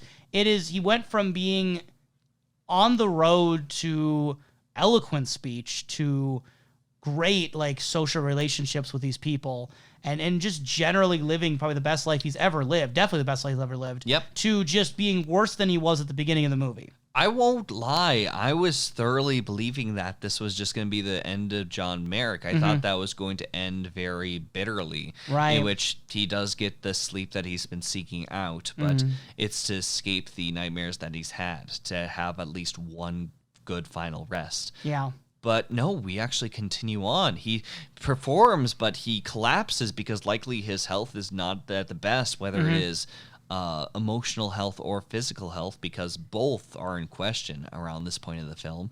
And when Bites did not like that, Bites who especially did not like that, with his overall reaction being, let's lock him up with the monkeys. Well, and at this point, he's drunk, right? And his speech has become to the point where he's saying things like, let him die, but don't think I'm going to bury that bag of flesh. So he's just in his desperation because Merrick's not performing the way he wants him to. He's ceased to be valuable as a property when he's not putting on a good show. People are to the extent now where they're not even entertained by it. It's too sad to look at. They spat him. And I say it as the show, obviously. They spat at him being Bites, right? Not Merrick. No, they're more upset at Bites than they are amused or angry or scared at the show itself of Merrick. Mm-hmm. And going back to kind of that complicated nature of the freak show environment itself, I think it is very interesting and telling that the people who end up freeing John Merrick are others that were there at the show who appear to be there more voluntary. They do not appear to be owned the way that Merrick is. Or at the very least, it's not emphasized with Bites in his current state. Definitely not treated well. Definitely working under a very terrible person. Yes, they basically acquire themselves into this larger group in order to help escort Mr. Merrick. But they don't try to run away. Like, they free him, and that's as far as we know what happens. Like, they free him, and they walk him to the near ship, which also, very notably, despite the fact that his whole, show walks out on him, the boy stays. Like, the boy kind of, looks... The boy who accompanies Bites throughout the film, this young Cockney accented boy, just kind of, looks back at where Bites is and looks at the group that's walking away and chooses not to follow. Kind of almost perpetuating the cycle of abuse that's likely going to come his way after discovering that everything's gone. Speaking of cycles of abuse, the night porter. Yeah. So I don't know if the night porter is... I mean, it can't be worse than Bites, I don't think. No, he's good competition. Now, here's the thing. Bad, I don't... people can do bad things, and I'm sure that in certain levels, eventually you meet with separate thresholds that suddenly change you into a homicidal maniac. In this respect, they're bad in different flavors, not necessarily on different levels. I find this person to be bad because he's still profiting similar to how Bites is, but it is in this sort of gleeful, quick, erratic way that he feels so justified, so on top of the world with himself, that even when, after everything's happened, even when there's literally a sniveling man before him that he can't empathize with, even when he is met with multiple people confronting him onto it, he still sticks so heavily towards his guns onto it that I imagine that if, Headmother didn't knock him on the back of the head, I'm sure he would have been back the very next night. Now, Professor, I hear what you're saying, but I feel like the real reason you don't like this guy is because his name is Sonny Jim. And it's giving you these memories. It's reawakening a certain memory of a certain David Lynch short film that you watched called Pierre and Sonny Jim. You can find it on youtube.com. I'd encourage you to look it up if you haven't watched it already. And I think that 3-minute video that felt like 5 hours to you has made you have this certain feeling about Sonny Jim, the night porter? The entire time Yes. that you tried to make this argument, make this statement, all I could hear was the audio from Sonny Jim. Now, Kalil, I don't want to start reenacting that it'd be very funny, at this time, because the thing is, Kalil, is that one person falls in the middle of it, and I assure you, that's not going to be me. Oh no! Then you will no longer be second in command. You can start making the money. That I don't make either. So Sonny Jim, we don't know for sure if it's his name. The way he says it, he's at the bar and he says like, you get your tickets here from your good old Sonny Jim. Good old Sonny Jim. And like those subtitles say Sonny Sunny, not Sonny. So it's like, because subtitles have always been trustworthy. Right, we don't know. But if that is the case, because I think the credits call him Night Porter. I don't believe they call him Sonny Jim. They do not call him Sonny Jim. Is Sonny Jim a nickname, or is that his actual name? I don't think it's a common phrase. I was looking into it. I don't think it is. It's good old Sonny Jim. But the fact that Lynch has held on to it so much. Maybe it's a common phrase to Lynch. Lynch works in his own little vocabulary sometimes. Yes. Little wins, are a thing you're always talking about. Little moldy wins. What I will say, though, this is not a spoiler maybe, but the reason I told you to put a pin in Sonny Jim when we did our short films episode was not because of Sonny Jim the Night Porter. Because when I mentioned that I chose Sonny Jim for a reason, I didn't even remember that the Night Porter ever called himself this. I wasn't even thinking about the Elephant Man. There is another separate reason why Sonny Jim matters. Here we've already kind of indicated a potential connection. Because we talked about that the magician, the boy in Twin Peaks, the little Tremont Chalfont boy is called Pierre. So I've told you about that potential connection. But the Sonny Jim one, keep that pin in there. I feel like we're just going to retread this ground yet again, and I'm going to be as lost as I've ever been, if not maybe more frustrated. Let me out, Kalil. Now, if only someone would let poor John Merrick out of the situation the Night Porters put him in. See, there I segued. Effectively. So right through a wall. Right through a wall. So from the Turner Classic Movies website, quote, one of Lynch's contributions to the screenplay, which was, again, penned by Christopher DeVore and Eric Berggren, was the character of the hospital night porter, who torments Merrick and continually treats him as a circus freak. So the night porter is not based on any historical account. There is no, person that the night porter is based on from the source material of history. It's just a David Lynch original. What do you make of that? I imagine that it's just another character to emphasize the darker ends of humanity that are not willing to understand or look at things onto the surface level. And that's very much what the night porter feels like. He feels like someone who navigates in the surface level. That's what I feel like whenever it comes towards two ladies of the night and the man who really wants to get a closer look. They are acting very surface level. It is the people who do not want to go deeper and instead are looking for their own personal good times. And sometimes that is to the detriment of people such as Merrick. And I have these notes in front of me, and I'm just kind of thinking, the Night Porter is one of the simplest characters, I feel, in this story. And maybe, I don't know if you'd agree with that or not, but I feel like he doesn't have that many layers to them in the movie. He's just a very distilled form of disgusting. Oh, I'm just like you. Here you go. Here's a little bit of coin. I feel like the way that I presented him is how Craig Ferguson would present him. And now I'm thinking to myself, he seems like a Craig Ferguson caricature. But not in a good way. No, not in a robot skeleton, puppet, people in horse costume kind of way. If you guys have not seen Craig Ferguson, please just Google it sometime. Google him. The Late Late Show with Craig Ferguson. The Late Late Show with Craig Ferguson. Or anything with him. I feel like you'll get a better understanding of us that way.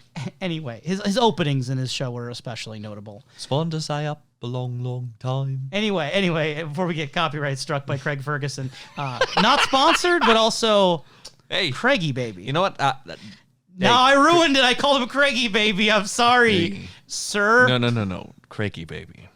Trust me. Daddy Bezos doesn't mean anything to us. It's all about you. He'll be second uncle twice removed Bezos, who can still give us money from his moon. Anyway, so I don't have a lot to say. I think we can kind of skip around here a little bit. Ominous vibes, though, when he first meets Merrick. He notices that he doesn't speak, and he's like talking about how he likes it when people can't speak out. That's what we call red flag in the business. That's what we call bad person alert. Possibly to the extent of it feels very exaggerated. Like, I'm not going to say The Elephant Man feels like a movie that's based in realism. There's definitely some weird editing, some weird choices. Yes. But The Night Porter feels the most cartoony. Yep. I'm willing to believe that, like, Bites is exaggerated, but there's elements of kind of believability here. The Night Porter, it feels like especially fictional, and I don't know how I feel about that. It's one of those elements that I'm a little mixed on. He's such a distillation of creepy that I'm like, I don't know if I believe he's a human being in this world. I think that if it was just him sort of like hanging out in random locations, sure. But I think that the fact that he hangs out mostly at the local tavern is most notable. Again, it's for simple, quick pleasures. I think that being the realm that he sort of preys on and basically gallivants in is that, again, emphasis on just easy, just right there on the surface, as I've said, sort of pleasure. And I think that that's also important because I feel that the entertainment is just that. It's something in which we're seeing more laughter, we're seeing more joy come from the situations, as opposed towards just the chaos and the, I would say, almost dramatic sense that we get from something like Bites and his presentations. It's almost the comedy to the drama, the happy face to the sad when you consider those masks whenever it comes to showmanship and the use of theater. In fact, that even just brings more into the ideas of theater that are emphasized in this movie too. I could see that. I feel like, yes, obviously the Night Porter is a real physical person in the movie. He has an effect on the world that I don't think he's like imaginary or something.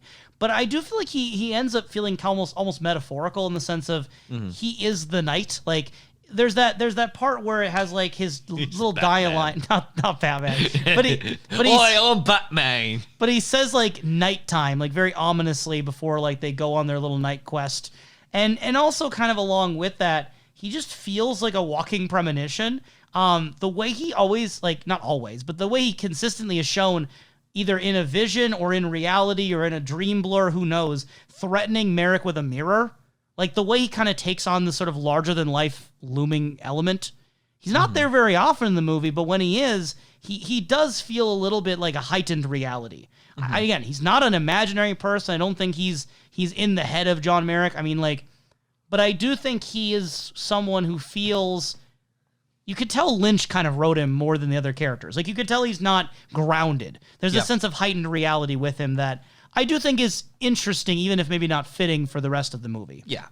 I was kind of surprised that Mrs. Kendall, just changing subjects rapidly here, I was kind of surprised that she didn't have more of a role in the movie. Like, when I was looking at the casting, it listed, like, Anthony Hopkins and John Hurt, and then, like, the third name was Anne Bancroft. I'm like, oh, she's the third main character. And, like... Yeah, maybe. I don't know. I think Bites and the Night Porter had more of a role so far, but they had duration-wise more of a presence. But I do think that Kendall's important, and she's a big name. She's a big name actor. I get that. She's a big name totally actor. Top billing, and I mean no disrespect. Like, I thought her performance was good. It surprised me. I kind of went in because it's been a while since I've seen Elephant Man. I'd only seen The Elephant Man once, and it was one of the earlier movies I saw when I watched Lynch films years ago for the first time. Like, it wasn't like Eraser, but I've watched it multiple times.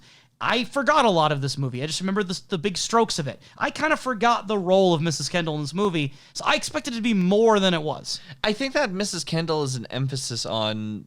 It seems that out of all the characters, unless she is very, very good at wearing a mask as one... Well, she's an actor. Exactly. That, again, I'm not throwing away the fact that she is able to be far more human to Merrick than anyone else. It doesn't feel like she has any hurdles to jump over. She just immediately just sees him as a person and connects. Yep, and after their encounter and after that opportunity, that's when things sort of skyrocket for Merrick with the additional visits, and likely it also was eventually to bring attention to the Queen, seeing as that they do see your shows. So the character of Mrs. Kendall is based on a real person. I looked up on Wikipedia, but the Wikipedia article cited a source of the Oxford Dictionary of National Biography. So if you want a more official sounding source, that's where the information came from Wikipedia. But the quote is, books don't make sounds. Although she probably never met him in person, she helped to raise funds and public sympathy for him. So the real Mrs. Kendall was an actor, was famous, but it's unlikely from what we can tell she ever actually met Merrick, more so that she heard about it and raised funds and sympathy. Okay. So it is embellishment to have her suddenly meet him, a little bit straying from the truth, but in the heart of her reputation, she was known as one of his biggest public supporters. Okay. Make of that as you will for historical accuracy. I will. And one of the main scenes she gets with him is where they're reenacting part of Romeo and Juliet.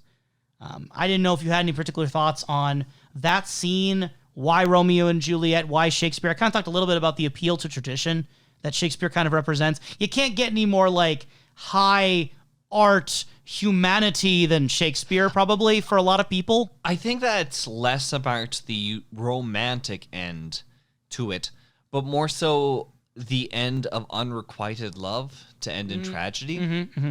I think is the important end. Again, it's something that Merrick might necessarily need. Again, maybe not in a romantic sense, but to be seen and to be felt and to be loved.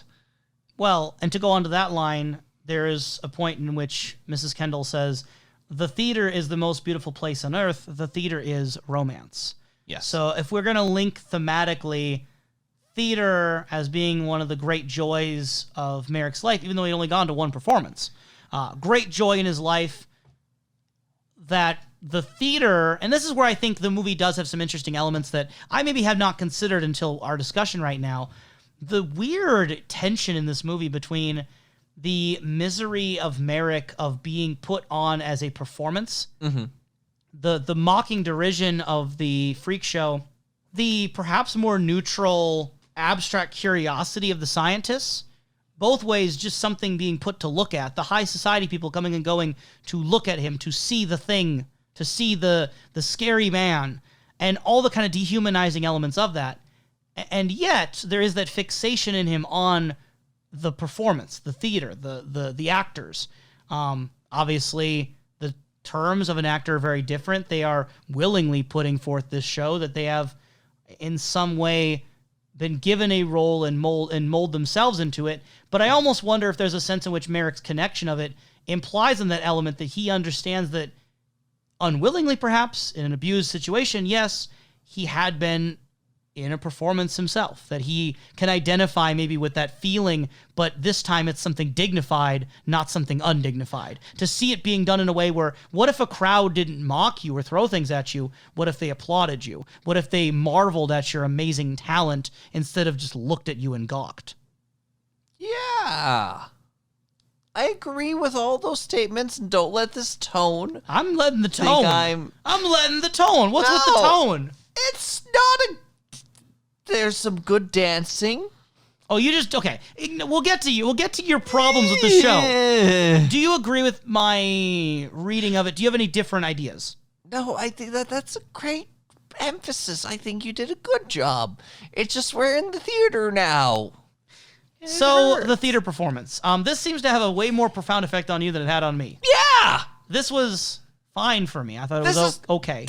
It's chaotic. Its elements are so... Have I ever showed you... No. You can tell me about what you can show me later, but the sheer amount of just movement, at first it feels ballet-like, but as just each of these sort of characters move very independently and on their own, there's not much sort of feeling of interaction or engagement or anything. And when it ends, there's an engagement, but at the same time, the fairy flies over, in which most of the crowd would miss the engagement point. This is poorly put together, Kalil. This is... I'm gonna make the most obscure comparison our podcast will ever make. It reminds me of a made-for-children DVD called Magic Backyard, So Magic Backyard, if you're ever able to watch it and acquire it, it is I would call it a surrealist masterpiece, unintentionally. It is a movie in which these two kids are in a backyard and they're bored and they just start imagining the things that they could do in their backyard, but it just goes from set piece to set piece with basically they're in their backyard and then all of a sudden, what if a magician was here? And then suddenly Dan Chan, the Magic Man, is there and he's performing. He's doing wild things. The music's super dramatic. And they're like, wow. Oh, look, a train. And then they go on this train and they go on an adventure. And then they end up at the zoo and they see all the zoo animals. And then they're like underwater and they're in the hot air balloon. They're just going. One thing happens. And it's just an overlord. You're like, how did we get here? What is time and space? Where did Dan Chan the Magic Man go? And this is the main comparison point I would have. So if you liked this like 5-minute performance, you would love that like 45-minute Magic Backyard DVD. I'm really pushing the selling point on this DVD. I own a copy, by the way. Listener, I don't know what I did in a past life, but I think that Kalil is like the punishment. I'm your sleep paralysis demon. I'm not even like completely unconvinced of that. Yeah. Yay. So yes, we both. So you've heard my thoughts on the theater. We've talked around. We talked at every character. The only character we've really talked specifically directly about, intentionally as a section is John Merrick himself. We've talked about everyone else around him. So some things here. Turner Classic Movies, yet again, bringing out the great quotes, bringing out the greatest hits you could ever ask for. They don't call it Turner Classic Movies for nothing. You know what I'm saying? No, they kind of do. It's just like to emphasize, like, hey guys, check out our stuff. We call it classic because it makes it sound better. Quote, initially, Lynch conceived an unorthodox approach. Why conceived? Why use the word conceived? I mean, Eraserhead, baby. Anyway, continuing. Lynch conceived an unorthodox approach to Merrick's disfigurement, devising an elaborate full-body suit to be worn by John Hurt. But when the actor was first fitted with the costume, just as the film was going into production, it proved too unwieldy and was immediately deemed unusable. Fortunately, the shooting schedule was reorganized to allow the 11th hour summoning of a makeup specialist, Chris Tucker. Who's writing this? I could look it up, but anyway. Chris Tucker. Tucker was given access to actual plaster casts of John Merrick's head and limbs, held by the London Hospital, and from them was able to create makeup applications that were exact in every detail. Just want to take a moment just to appreciate that they actually got a hold of the plaster casts of the real, like, Merrick, and made everything to the exact detail what they were doing here. Huh. Yeah, like, it's pretty intense stuff. So the Elephant Man makeup took 7 to 8 hours to apply each day. Oh, no. So if you're John Hurt, you're going to be John Hurting after doing all this, right? Like it's got to be heavy. You're sitting for that long letting it be applied. I don't even know how this works. I myself, like, recently for my work, I've had to drive back 7 to 8 hours to a location and 7 to 8 hours back, and sitting in the same position for that long, already I feel pretty messed up. And then you feel like you want to go do an award-winning performance afterward, right? Yeah, completely. But again, this is like twice per week that I have to do this. Just imagine like every single day. And it would take 2 hours to remove. It takes 2 hours just to remove it. So about 9 to 10 hours of your day already gone. Let's assume that this person has probably had a chance to like sleep for about 8 hours. Let's not assume, because I have some more info on that, actually. Oh, no. So Sir John Hurt, he's apparently been knighted, would arrive on the set at 5 a.m. and shoot from noon until 10 p.m. How? I don't know how the time matches up, because 5 to noon. Well, 10 to 5 is that's 7 right. That's right. 10 to 5 is 7 hours, but that's assuming they sleep on set. Yeah, which, I mean, that worked in Eraserhead, but I don't think this is people living in the place illegally like Eraserhead was. So he had to go home likely and get some sleep.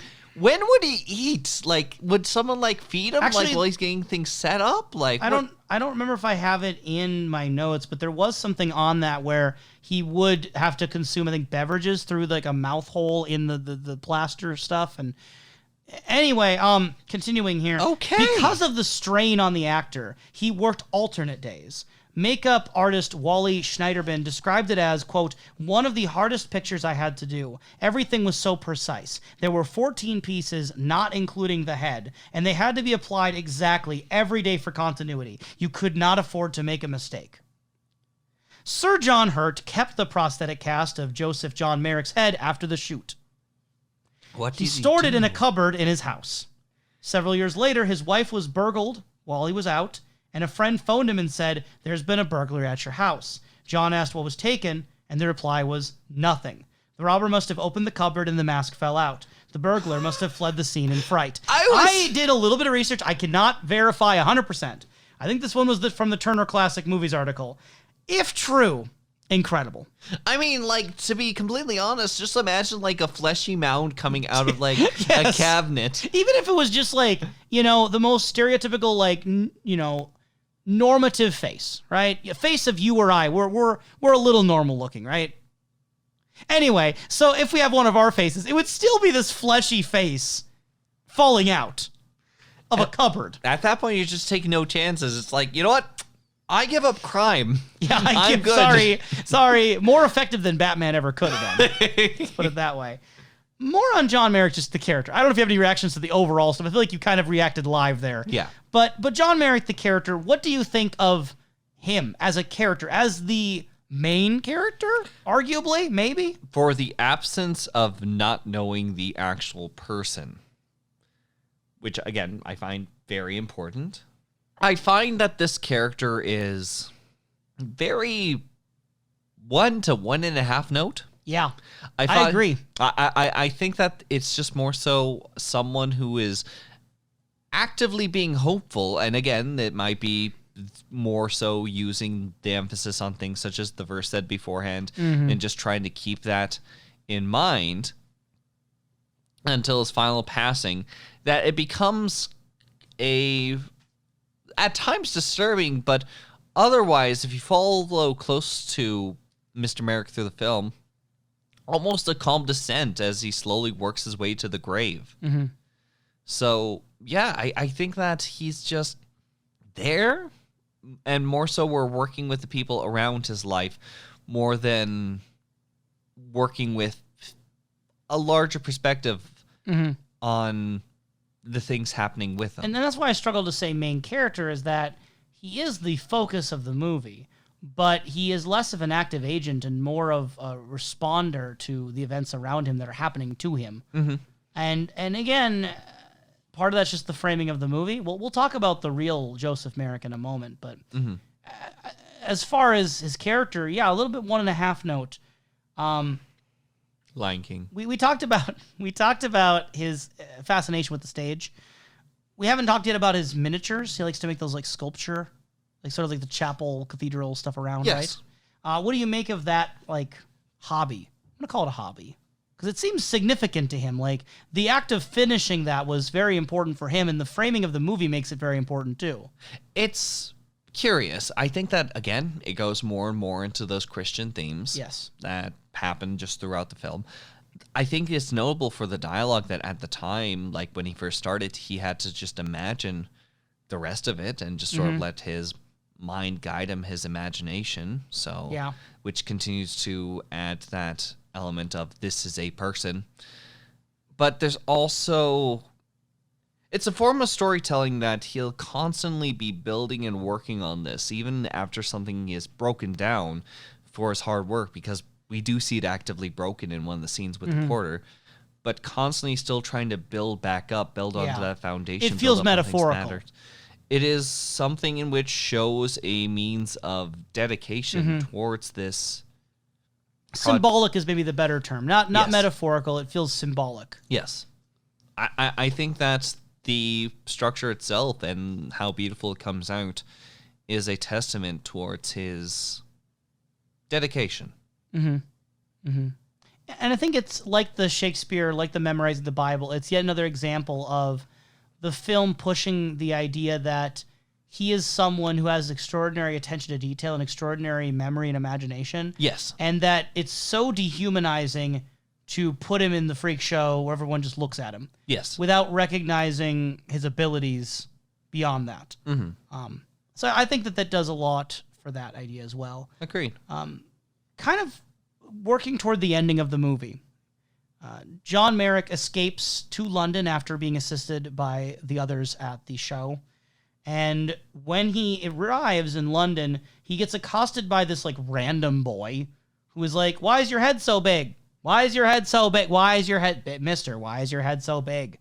And in running away from this kid, and other onlookers are now watching, he accidentally like tramples over this girl, kind of like walks over her. Okay. Which prompts the men to start pursuing him. And what originally was just some random boy mocking him has become kind of a chase. Yes. And in this pursuit, his cloth mask gets removed. And John Merrick, a couple times in the film earlier, during the night porter scene, had showed signs of effectively a panic attack. Very, very shortness of breath. Mm-hmm. Very, very difficulty kind of staying conscious. He would almost faint or pass out. Yeah. Now he's having definitely a spell of having trouble breathing. He's on the run, reaches a dead end. I believe it's in a bathroom, right? Yes. And he gives the most famous lines of the movie here. I don't know if you know their famous lines or not. I did but not. often known for this movie is the, "No, I am not an animal. I am not an animal. I am a human being. I am a man." I will say that it was around this point that my brain also said, whether it's a testament to the film or a testament against my overall belief on when things will end, that this was also going to be a point where, like, John Merrick may have passed. Sure. So, again, I do lean towards the former more. I think I give more credence towards the film on making me feel the fragility of Merrick's situation. It's kind of this impending ending feeling for the last, like, 20 minutes of the movie. Yes. John Merrick ends up getting brought back to the hospital. We have everything going on with the theater performance. When kind of asked about how he's doing, and Dr. Treves is dressing him up in the suit to go to the theater, Merrick says, "Don't worry about me, friend. I am happy every hour of the day. My life is full because I know that I am loved. I have gained myself." So reach this sort of like self-actualization, inner peace. Very much got that sort of religious vibe of like, everywhere he goes, he has that sense of inner light, inner peace. He doesn't invoke God here, but I do think that the sense of his life is full because he knows that he is loved. That goes to, yes, Dr. Treves or Miss Kendall, but I also think that I am loved part does stem from a religious belief. Yes. That sort of love of God or being loved by God. Yes. So I think that that's part of it. We mentioned the stage earlier, the theater, but I don't think we mentioned that Mrs. Kendall does dedicate the show to Merrick. And that draws attention to him. He ends up standing, and everyone looks at him, and they actually applaud. They do not, again, act surprised or gawk or whatever. They do give him an ovation. Mm-hmm. What did you think of that element? With the standing ovation that happens inside of it, again, I think that it's something positive that comes up for the character of Mr. Merrick. That there's this opportunity for him to stand within the light and just be appreciated, but not for the usual reasons Right. that happen. Now, the motivations of the characters within the theater, whether or not they do follow under Kendall's umbrella of fondness. Everyone who loves the theater is a perfect person. Yep. Every single last one of them, including you, dear listener. Thank you for being such a great person that loves the theater. You know who doesn't like the theater? Yeah. Jeff Bezos doesn't like the theater. Nope. Never liked it. You know who There's does? no theaters on the moon. Jeff Bezos has not built any theaters. You know where on there the moon. are theaters, though? Scotland. Scotland. So Craig Ferguson. Craig Ferguson, He who does not loves live in the theater. Scotland. Doesn't he? He came from there, isn't Yeah, it? he lives in America. Yeah, he's an American citizen. I remember the Yeah. episode It's where pre- he talked about passing the test. Yeah, and he I made a remember speech it. again. Like he's pretty happy about that. But he definitely, owes some heritage to Scotland. Anyway, Yep. this is beside the point. By the way, when we talked about the finishing the miniature, potentially important moment when he finishes the miniature, he says, "It's finished," which I'm going to overanalyze and read as some Jesus vibes. Because Jesus on the cross Well, I mean, no, like that's one of the last things Jesus says in the Bible. Really? Is a variation of "it is finished," "it is done," depending on the translation. Okay. I am tempted to say, considering what happens afterward, that the "it is finished, my work is complete" sort of vibe, then to go lay on the bed, knowing he's gonna die. Like I would not call it suicide in the sense of he wants to die, but I think he knows that he's going to suffer and he wants to die with dignity as a man. And in that mindset, he wants to sleep like he imagines other people sleep. Yes. And he's expressed this concern before. He asked Dr. Treves if he could cure him enough to help him sleep sitting, lying on his back rather than sitting up. So I think this is an area which I think we can all understand, whether we agree or disagree with or support or don't support his decision. I think it makes sense why he would want to lie down on his back, even knowing that would likely kill him. Yes. And again, I think there's some Jesus vibes there. It could be coincidence. It's just there's so much iconography with Christianity that I feel like there's enough to support the potential. This then leads us into the ending part, which gets a little more surreal, a little more David Lynch elements.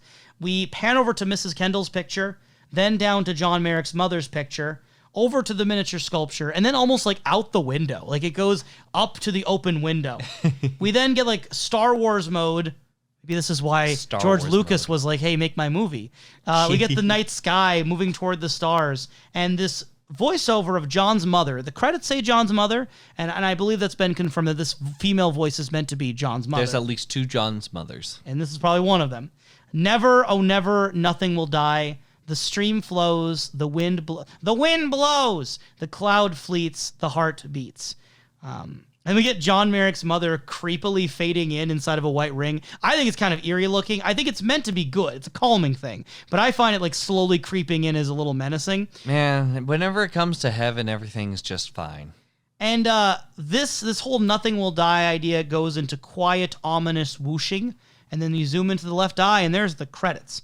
So those last lines, spoken by Merrick's mother, are a quote from the Alfred Lord Tennyson poem, Nothing Will Die, which I would read, but it's basically the part you read, and there's just more before and after it. And it's what you think it is. Yeah. It's what you think it is. That's how quotes work, There's usually more before and after it, and you're pretty sure think it out. I feel the same way about this ending that I felt when I first watched it, because one of the few things I remember about Elephant Man was thinking that the ending was real heavy-handed. And I still feel that way. And it's weird, because this is probably the only case I can remember where I would say that a Lynch ending feels very heavy-handed. Okay. Usually Lynch endings, I'm left like, huh, so that was a movie. Like, I'm kind of left like, and even Twin Peaks, like, think of how he ended season 1 or season 2, right? Like, when Lynch is given control over an ending, you don't really know what you're going to get. I would say Eraserhead had closure, but I wouldn't say it, like, hit you over the head with its morals. I think that it may feel heavy-handed to you, if I may give a chance to... You certainly may take a chance on me. You could do your very best. As far as this film goes, other than the unknowing at some moments of the ending, the way it does end up ending and just the general form of the story, again, it feels like a film more than what I imagine you might interpret a David Lynch film to be. And so the use of some spectacle that might be used, but with everything kind of grounding around it, it makes it seem more emphasized, but not in a positive way. I feel like part of it is the subjective side, where I have an aversion to how much this movie wants to invoke Shakespeare, Bible, high society, Western value, blah, blah, blah. And then ending on this Lord Alfred Tennyson poem. I'm just like, I get it. I get it. Like, just please leave me alone. And part of it's just a natural aversion to sort of that type of storytelling mechanic. I have nothing against Tennyson's poetry. I have nothing against Shakespeare. Yes. I'm not at all. But it's the combination of these elements that it just feels not pretentious necessarily. I don't think it's pretending to be anything more than it is necessarily, but it just feels like I'm being beat over the head by this idea of poetry and art and humanity that I'm just like, I don't know. I think it should have just ended. If it just would have ended with him, like, it pans to the window, it goes to the stars, it shows the mother's face, and there's no words. It's just the whooshing wind. No, we got. I actually would have liked that a lot more. I'm going to bring that up to you, Professor, how you would feel. I know it's a hypothetical, but if the Lord Tennyson wasn't there, everything else was the same. If he laid on his back, it went over to the pictures of the two, it went over to the sculpture finished, out the window, to the stars, face comes in, goes to credits. I would like that far more. I think I'd feel about the same. So to you, it's a neutral. The poem doesn't add or subtract. The poem is there. The poem adds towards the themes, but the themes have already been implied throughout the film. I just don't think it's needed. Like I think it's just hitting you at the last minute over the head again. It's not necessary, but I don't feel like I'm hitting the head. It's just more so. It's as if it's like, hey, by the way, here's a brochure on your way out. Hope you have a good one. I spit on that brochure and I knock it out of their hand. The spitting was unnecessary, in hindsight. This is why I can't take you to the theater anymore. This is why. Kalil. I mean, again, I recognize with a little bit of self-awareness that I have in this moment, right, is that, yes, part of it's just my own aversion to these types of stories. Yeah. One of the things that I love about David Lynch is that so much of his work is abstracted. I don't want it to be total nonsense. I don't want it to be something that I think is incoherent or purposefully just trolling me. Pierre and Sonny Jim. But if it's something that lets you come up with your own ideas, it lets you wrangle with it, it lets you work with it, I respect it and find it way more interesting than if on the way out I'm like, oh, by the way, this was the message. Oh, by the way, this is an important point. It feels very hand-holdy for Lynch. That's why you have to look into the face of Anthony Hopkins and then cut off your arm or something. I don't know. So this is the section where you're going to want to cut off my arm because I have so many notes and I'm like, I don't want to have to talk this much, but at the same time, I think it's interesting. Yay. So talking about the accuracy of this movie. Talk to me. I have not read any books on Merrick. I have not done any advanced research. All of my information, like I said, is going to come from like that Guardian article and the IMDb page. But it's interesting stuff. So, from an article by Alex von Tunselman of The Guardian, titled The Elephant Man, Close to the Memoirs, but Not the Man, the opening scene with his mother, where she's terrorized by the elephants, is based on John Merrick's real claims that this did happen. Okay. So, Merrick, in his memoirs, has said that, yes. However, other sources, when I was doing my research, disputed this claim and said that that likely did not happen, that was not there. To be fair, there is a precedent for the movie to have it. Is at least whether it happened or not, there are precedents of that idea before this movie. To be fair, the hard part is that John was... I'm sorry. It would be Joseph in this case. I'm going to get to... Yeah, that was the next thing I was going to say is that John Merrick's real name was Joseph Merrick. But in this case, Joseph Merrick would have been there, but also not there. Yes. For obvious reasons of the lack of birth. And so the reason why it's called John Merrick is a little unclear. One of the two sources for the movie was Dr. Treves' memoirs about the situation, and Dr. Treves got the name wrong. Treves just called him John, kind of inexplicably, and I don't, from just my preliminary research, it's probably a nickname, but it's also kind of weird because I don't know if he wanted to be called John. It's a little unclear. So I'm going to say Joseph. Just out of the assumption that's his actual name. But if he preferred to be called John, I mean no ill will here. I'm just going by what I think is his actual name. Now, mind you, what is the Book of John all about? Because I'm pretty sure there's no book of Joseph. It doesn't have a book, but he's a pretty big Bible character. He's pretty big, but doesn't have a book name. It's not big enough. I'd say Joseph's a bigger character than John in the Bible. Yeah, he didn't get a book name. Did not get a book name. Maybe the Book of Joseph is like a parenting guide or something. Like, if your son is the Messiah, I was going to say Mufasa. If your son is the Mufasa. Anyway, sacrilege aside, continuing here, IMDb. When Dr. Treves wrote his memoir, he referred to him as John. His handwritten manuscript reveals that Treves knew Merrick's name was Joseph and deliberately crossed out Joseph and replaced it with John. My gods, why? Merrick's surviving correspondence shows that he signed his own name as Joseph. Contemporary news articles about the case referred to him by Joseph. Why Treves changed the name is unknown, and people kind of, like IMDb at least, blame the movie for continuing the misconception about his name. Your name is John now. Bites is based on a man called Tom Norman. And historians have pointed out that the real Tom Norman, he was rude to John Merrick, or Joseph Merrick, but it might have been part of an act for the stage, and not actually abusive behind scenes. There's indications that in real life, Merrick had chosen voluntarily to exhibit himself, was never forced to do so, and was in an equal partnership with Tom Norman, splitting the profits 50-50. So, If true, this is a lot more complicated than the man was enslaved by the sadistic weirdo man. yeah. It's much more likely that the man knew to profit off of these people, but also saw an opportunity as a businessman. And Merrick was like, well, I look like this. I'm not going to get a job like at a store. I only have so many options. And he made a deal to work with them, get 50-50 of the profits. You do the marketing, you bring me around, you kind of give me a place to stay, and then I'll put on this performance and we both benefit. Yeah. It seems like it wasn't as like dramatic as the movie makes it seem, with the idea of this was a slave, this was a captive person. Yeah, no, it's kind of emphasized as almost like the first line that Bites says. But when Bites says it, it doesn't even like seem like it's right. Like it just kind of says it and the movie lets it go. I don't know what we're quote unquote supposed to think of that line. Yeah, instead it seems like a business partnership, if true. If true. Again, weird, who knows. In the movie, Bites took Merrick by force to Belgium to perform again. But in reality, Merrick had left for Belgium voluntarily for a new business partner. But it is true that when he went to Belgium, he was robbed by the new partner. Again, not the old guy, not the guy Bites is based on, but like a new guy. Okay. He was robbed by him, and there was an angry mob situation similar to what's described in the movie, and he went back to London very distressed. So, like, that end result is true, but the leaving was not a kidnapping. He voluntarily left. So, If true. if yes, true, I'm wondering something similar to what you're wondering right now, is the why. And I don't know. I'm thinking about something else, because as far as I'm concerned, like, again, like there's an angry mob situation, right? If it is to be presumed, say, for example, if accuracy is way off, that's one thing. But if it's true that his spine was in a different position, if his movement was limited, how could he escape an angry mob?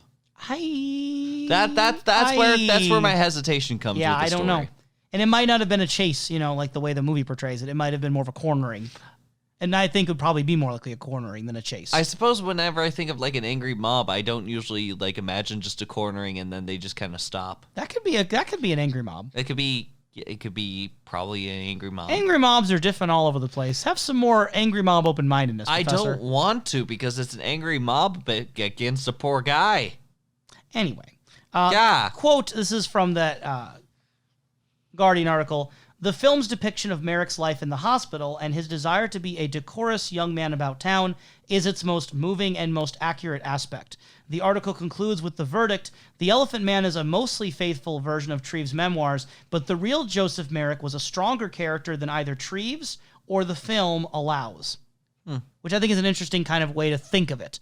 That because Treves called him John and treated him like a one-note kind of thing and only knew him from one perspective, the movie took that idea and also made fictional elements, embellished things for film, and changed enough details to make it more of a clear-cut, like, see the humanity in this tortured person sort of narrative. Yeah, no, I think that I'm relatively surprised, actually, from hearing that. There's more. There's even more. That was only half my notes. It's only half. We're halfway there, friends. So this is from IMDb now. Many of the events shown in this movie never happened. Joseph Merrick was generally not ill-treated by his managers, and he certainly was never abducted from the hospital as depicted in the movie. The despicable night watchman, as I mentioned before, never existed. That was David Lynch's creation. Yeah. The way IMDb says it, Merrick had a peaceful and generally uneventful, if short, life at the hospital. Okay. The real Merrick's London showman, Tom Norman, was not a brutal drunk. Again, some of this repeats from the last one. Yes. He was a well-respected showman and founder of a temperance society, which there's some irony there, I think, too, that he's conflated with the Night Porter a bit. And temperance society, they would not be in the drinking as much. To just clarify for myself as well as others, what is a temperance society? That'd be like your teetotalers, your non-drinkers, advocating against alcohol. Which, again, he's conflated with sort of that crowd, which I think is interesting. He and Joseph Merrick were friends, business partners. Norman paid all of Merrick's expenses, split their earnings 50-50. In a few weeks, Joseph had saved up to £50, which was as much as a typical working family made in a whole year. So if true, he was actually making quite a bit of money off of this. This was not like he was living in the drudges here. Like, he was making bank. Which, again, if true, like him departing to Belgium would make all the more sense for going back to business.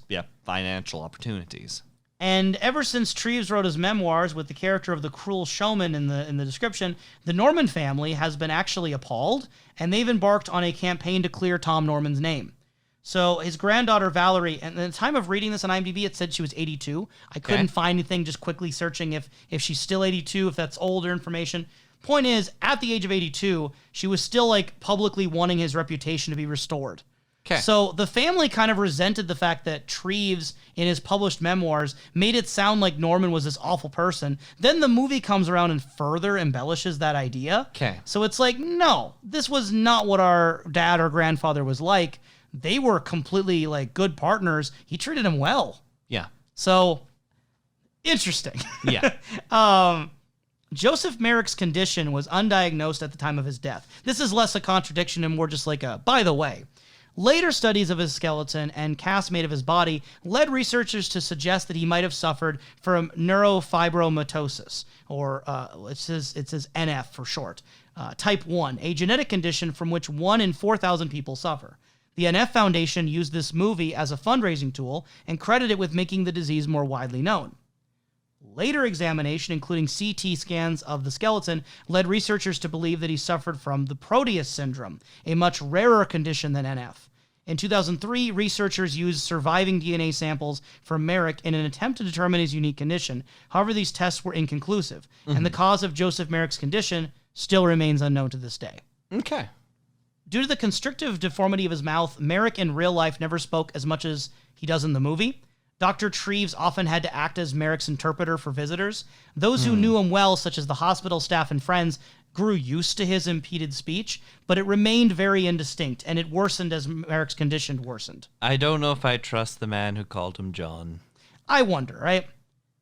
You do? And then the last thing here I have on this is, in the movie, Merrick constructs his cardboard cathedral from scraps he finds in the trash. He based his design on a view of St. Philip's Church from his window. Actually, Merrick's rooms in Bedstead Square were around the corner from the church, and the real Merrick assembled his church from a prefab kit of Mainz Cathedral, Germany. So that makes it sound less dramatic when it's a prefab kit, but still impressive. I couldn't do that. Still impressive. Nope. However, it's a very difficult model with a lot of tiny pieces. So again, It's a model, yes, but also like it'd be hard. It'd be very hard. It'd take a lot of like fine-tuning motor skills and patience. Yeah, it'd be hard for a lot of people. Yes. And it took a modern kit builder 17 solid hours to assemble one, and that's using both hands and modern tools, and that's someone who's like used to building kits. Not like someone who's not used to building kits. Okay. Joseph Merrick's beautiful cathedral can still be seen at the Royal London Museum Archives, ironically in the basement of St. Philip's. So I don't know the significance of the basement of St. Philip's. I believe that because that's the church. That is the church, but yeah, so are a lot of people out in the basement? What significance is the basement? The irony is that it is located in the basement of St. Philip's, which was what it's modeled after. Is there just that's it? That's the irony. Okay.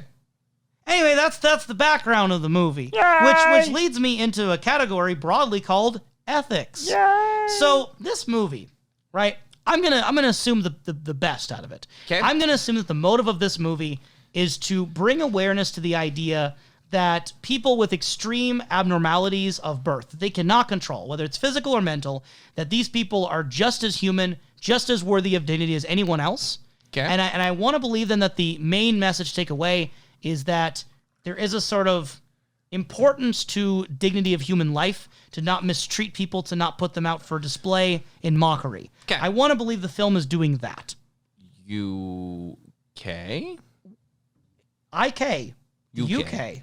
IK. So I believe that. I believe that's the intentionality, other than the money factor of turning a well-known story into a movie. I feel like you're building up to like something which.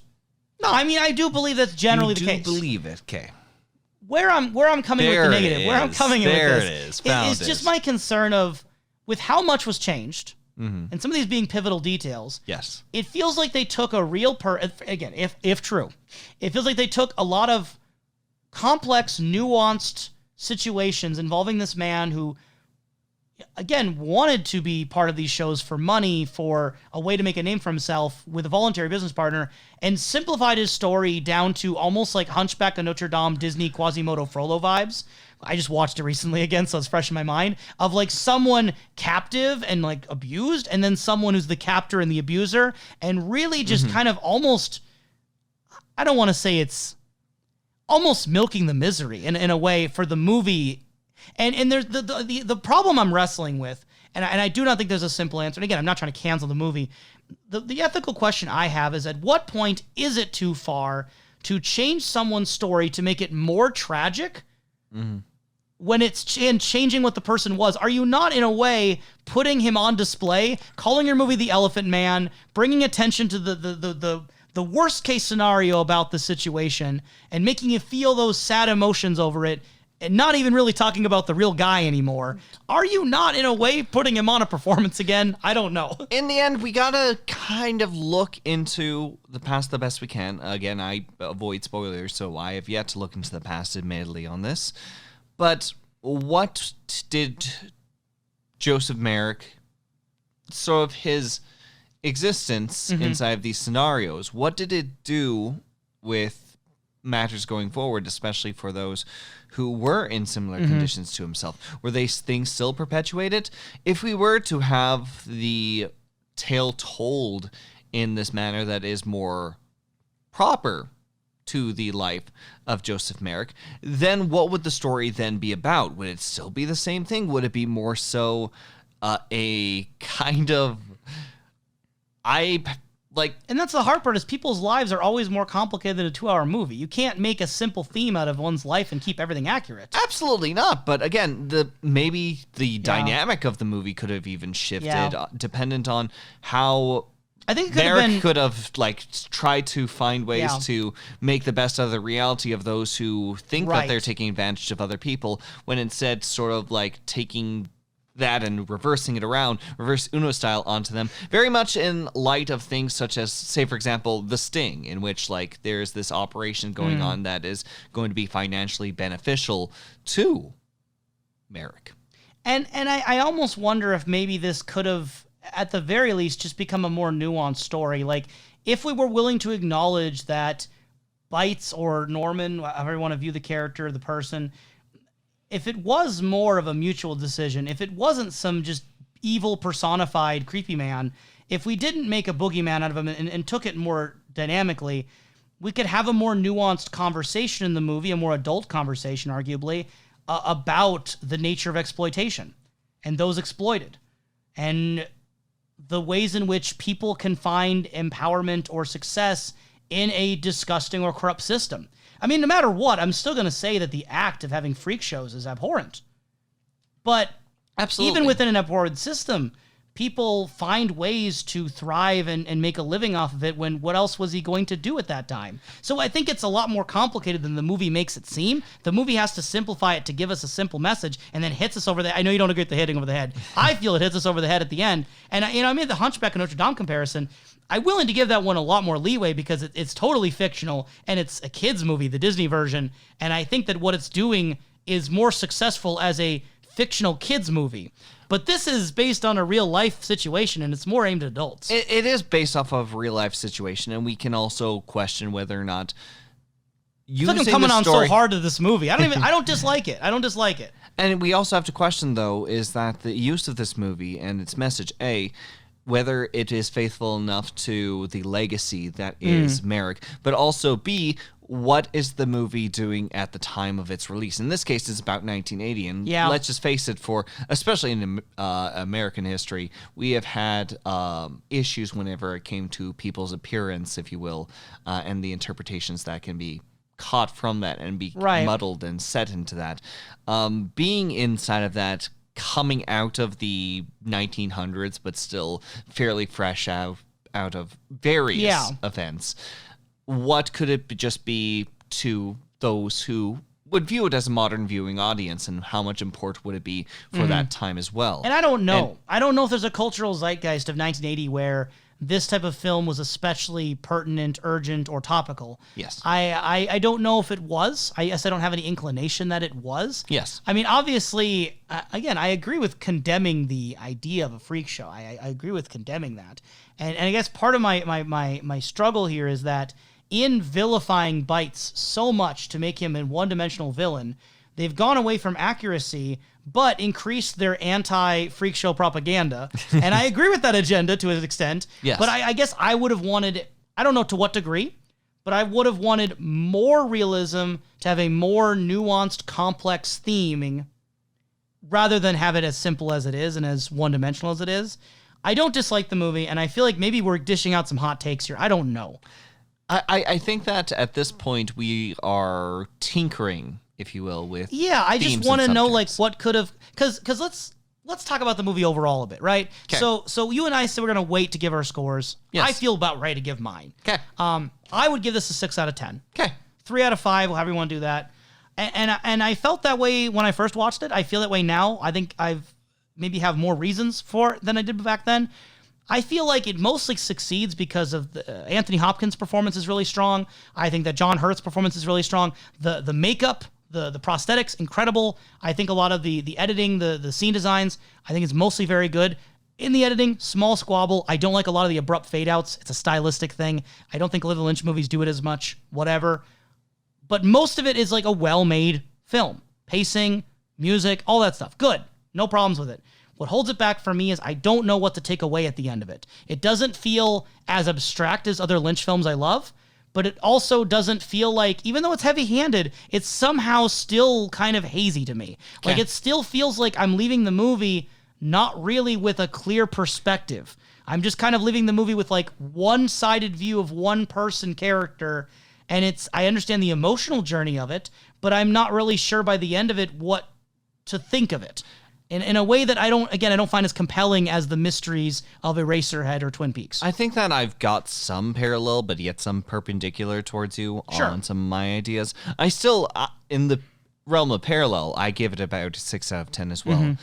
I think that knowing a fair amount of the record and its use and accuracy is important, and hopefully, if true, it is a little bit more easing towards oneself. But at the end of the day, when we look at this as the structure of the film and the film in itself, and even with the absence of the story, let's just face it, John Merrick, the character in this film, is a sentient set piece. Yes. He is something that people look at, maybe even some people see as a goal, but there's not enough to John to the point that I feel too compelled at him. I mean, even going back to Hunchback of Notre Dame, Quasimodo is a more fleshed out, fully realized person. Mm-hmm. And that's in the kids' movie. I think that having this character, though we do see some flaws physically and maybe tentatively in emotion, it's not explored enough. It's almost as if, like, once the hurdle is passed and we get running, then we are just up to the whims of the world around us. And that can be powerful in its own right. But in this case right here, it just feels like at that point, we're just passing certain thresholds until, again, the demise of the character. And I think that kind of loses focus and concentration from viewers such as myself, to the point that, yes, I still was entertained. Yes, I still think the movie looks fantastic. But I don't find Merrick as investing as I think he could have been. Yeah. But who cares what we think, right? I do. What matters is what the critics thought in 1980. I'm a critic, but not and in the 1980. box office feedback. The money, the moolah. I know you do not know what money is, you second-rate person on the podcast who I don't give money to in our lore that we've established in this one episode. I feel both confused, insulted, but at the same time humored.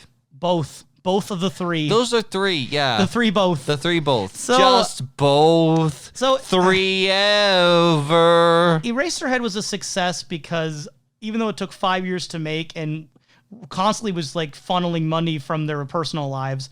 It had an underground success. It found root in a lot of artistic circles, and it ultimately ended up getting David Lynch's foot in the door to work on things like Elephant Man.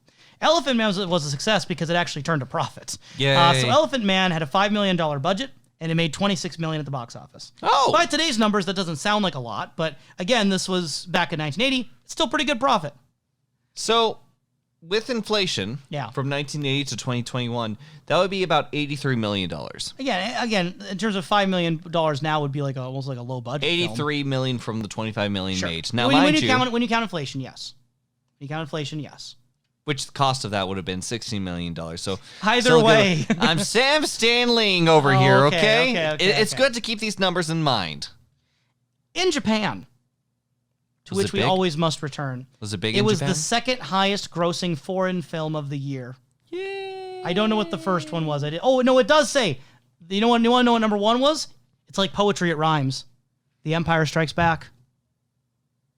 Star Wars, because remember we talked about Lynch almost directed a Star Wars movie? This less rhymes. It kind of and slant rhyme. more slant so rhyme. it's not a slant rhyme. It's a slant rhyme. It's like that little footnote at the bottom of the book. You know, it Anyway. doesn't have to rhyme. It's just there. It had theatrical rentals of 2.45 billion yen. Cool. Wikipedia. Shall I calculate that too? Wikipedia, Roger Ebert gave it a 2 out of 4 stars, writing, quote, I kept asking myself what the film was really trying to say about the human condition as reflected by John Merrick, and I kept drawing blanks. In the book, The Spectacle of Deformity, Freak Shows and Modern British Culture, Nadia Durbach describes the work as, quote, much more mawkish and moralizing than one would expect from the leading postmodern surrealist filmmaker, and, quote, unashamedly sentimental. She blames this mawkishness on the use of Treves' memoir as the source material. More of what I've been kind of dishing out in my opinion. I'm backing up a little bit with Ebert and Durbach here. Currently, Elephant Man has an 8.1 out of 10 on IMDb, Okay. a 92% on Rotten Tomatoes, and a 78 on Metacritic. Again, generally, critically, commercially, successful. Hey, good for Elephant Man. We're doing Dune next, by the way, which is not those things. Oh, boy. In terms of awards, it had 8 nominations for Academy Awards and 0 wins. From the Belgian Film Critics Association, David Lynch won the Grand Prix Award. British Film Critics... Excuse me, Grand Prix award? Did they take this racing? I don't know. What I happened? didn't look too much into the Belgian Film Critic Association. I'm going to assume it's like their best. Like they're good job, David Lynch, best director, best in show. It sounds cool though. I would want to win that. It does. British Film Critics Association, 4 nominations and 3 wins. The wins were in Best Film, Best Actor for John Hurt, and Best Production Design for Stuart Craig. Okay. Best Actor, interestingly, goes to John Hurt, not Anthony Hopkins, which I think both did a good job. I'm not going to try to say that John Hurt didn't deserve it. It was Yeah. good. He had to do so much with just his voice, and considering the conditions he was working under, Yep. still deserved. British Society of Cinematographers gave Freddie Francis the Best Cinematography Award. The César Awards, which are the National Film Awards of France, it won Best Foreign Film. Mm-hmm. France in general, France and Japan, they both like David Lynch. In general. Lynch has had a lot of success critically and commercially in both countries, which I think makes sense. And there's a lot you could say about why that is. But I think Lynch has some roots in French cinema, and I think that Japan has had a fun time interpreting and reinterpreting what Lynchian really means over the years. Golden Globes, they won 4 nominations, and by one, they mean they won 0. They won 0 wins. But they won 4 nominations. The Directors Guild of America, David Lynch was nominated for Outstanding Director. And then Grammy Awards, the soundtrack was nominated.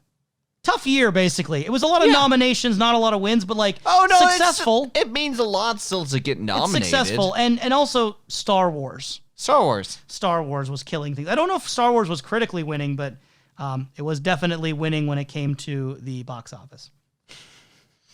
So, just kind of with some random trivia about these awards, it was one of 2 black and white movies to be nominated for the Academy Award for Best Picture in 1981. The other was the movie Raging Bull, which is a pretty good movie. Okay. And both lost to the movie Ordinary People, which I don't know anything about. It is the only Best Picture Oscar nominee that year that did not win any Academy Awards. Mm-hmm. According to IMDb, when the nominees for the 53rd Annual Academy Awards were announced February 1991, many in the film industry were appalled that this movie was not going to be honored for its makeup effects.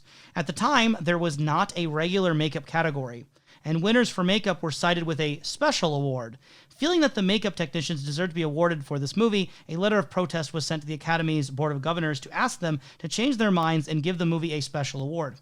The Academy refused, but in response to the outcry, they decided a year later to reward makeup artists with their own annual category, and thus the Best Makeup Award was born afterward. Well, that's good that it happened, but bad that it happened didn't- a year later, yeah. yeah.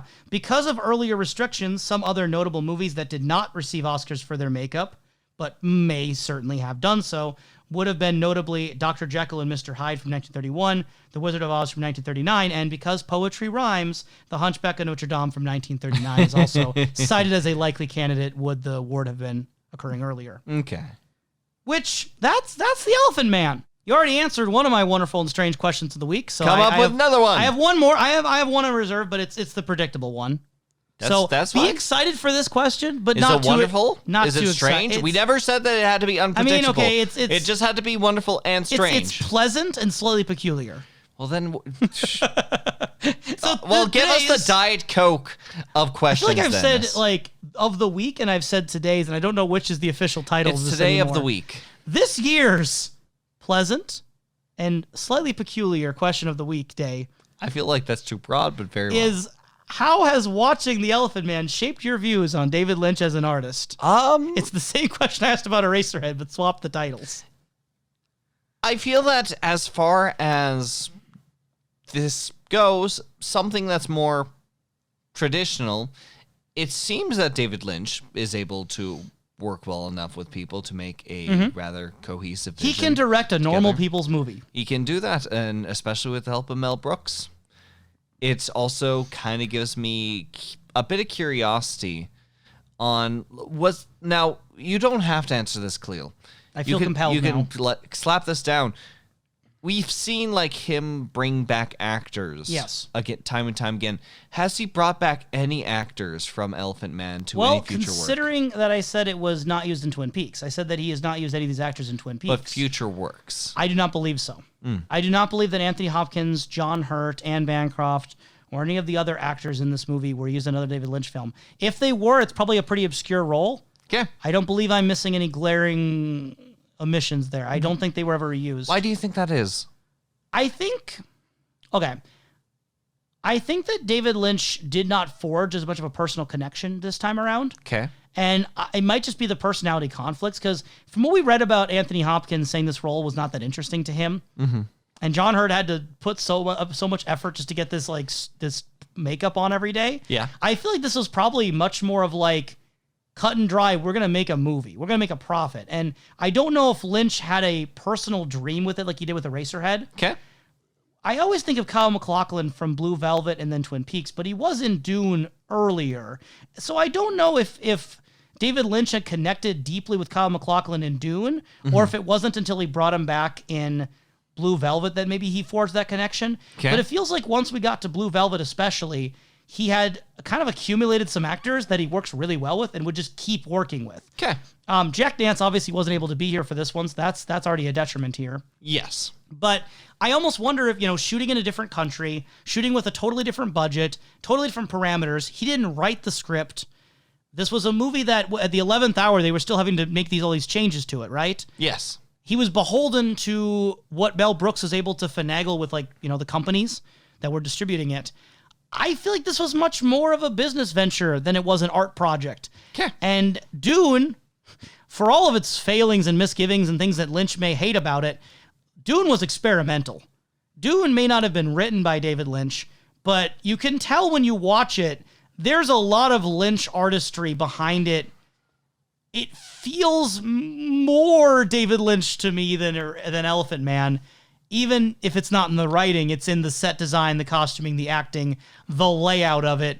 It's a weirdo movie, so I feel like Lynch had a bit more investment in it, And I don't know what happened with Elephant Man. I don't know if it's because other writers were involved or the production of it, but it just doesn't feel as personal to me. Yeah, he also doesn't have exactly a Mel Brooks in the ring, because you keep saying like David Lynch for Dune, but we all know it's Judas Booth. It's Judas Booth.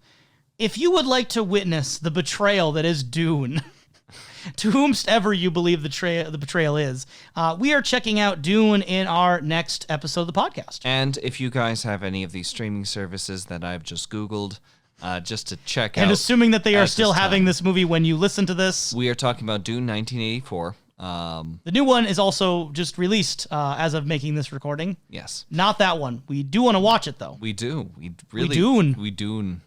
But the original David Lynch, 1984? You can see the epic adventures of Paul Atreides for Dune from 1984 in HBO Max, or it seems Hulu. Huh. Yes, I went to Hulu, and for some reason it was with their cool little package that you get. Like, well, Hulu does stuff with HBO Max, so I think that could work. Yeah, there's some licensing stuff. I don't understand Hulu. I don't understand it either. I don't think Hulu understands Hulu, but they're still because haven't they done things? There's like a Hulu bundle with Disney Plus. But then they license things with HBO Max. Hulu is clinging on for dear life for all the things that are popping up all over the place, and it's doing a pretty good job of it. Also, it's got a good name. Yes. Hulu. So we're going to be checking out 1984's Dune for sure. For absolute sure. Both myself and Kalil also really want to check out the new Dune as well. Not for the sake of analyzing it as David Lynch work. We might say something that's mild. It's I hope I don't say the name wrong. I love the director, but Denis Villeneuve. I'm going to say his name right. That's what I'm going to say. I'm going to say it's that, okay? Okay.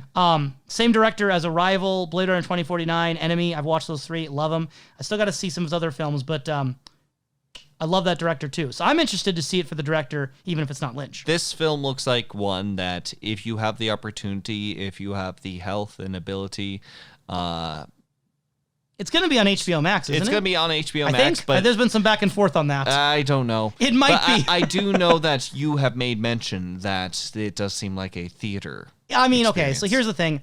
I don't want to actively recommend you to go to the theater if you're in a situation where it could put health at risk for yourself or other people. If, however, you deem it safe, this is a movie where it's going to be about the big booms and the big sights.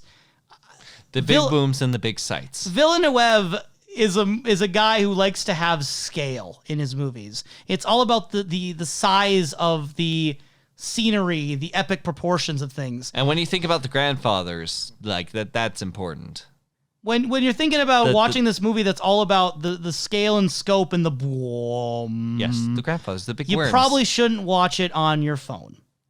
That's what David Lynch would always tell me.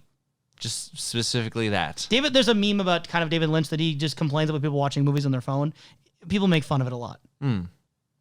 Anyway, we cordially invite you to watch Dune 1984, David Lynch style, and check us out on the podcast. Maybe watch the Denis Villeneuve movie if you feel it's safe. Yeah. That may have been a word or a string of words, but I don't think we'll be able to translate that. So, just like the question of can Dune be translated into a movie properly, or is it doomed to always be a book and cannot be a film? That is a conflict that, as someone who's read the book, I look forward to talking to you. And as someone who has not read the book and knows almost nothing about it, because I barely understood the David Lynch film when I watched it for the first time, I'm excited to revisit that. And with that, I feel like the Elephant Man, this ending has felt like it could have ended several times. It could have. So I feel like it's kind of poetry. I feel like... because it rhymes. It's rhyming. Is actively rhyming as I'm Is this going to be the end, right? Like the audience is like looking at... I've been trying to pull the brakes for a bit here. They're like looking at the time and they're like, there's only so much left. It's got to end soon. I'm trying to pull it, but it seems that for some reason... But then they're factoring in the math of like, how long is that outro do you keep putting coals into the fire? How long is that outro again? If I do the math, is it ending now or was it going here? You gotta make sure, we gotta stop this. We gotta turn this, we gotta turn the train, we gotta get this done. Are we done yet? Ah!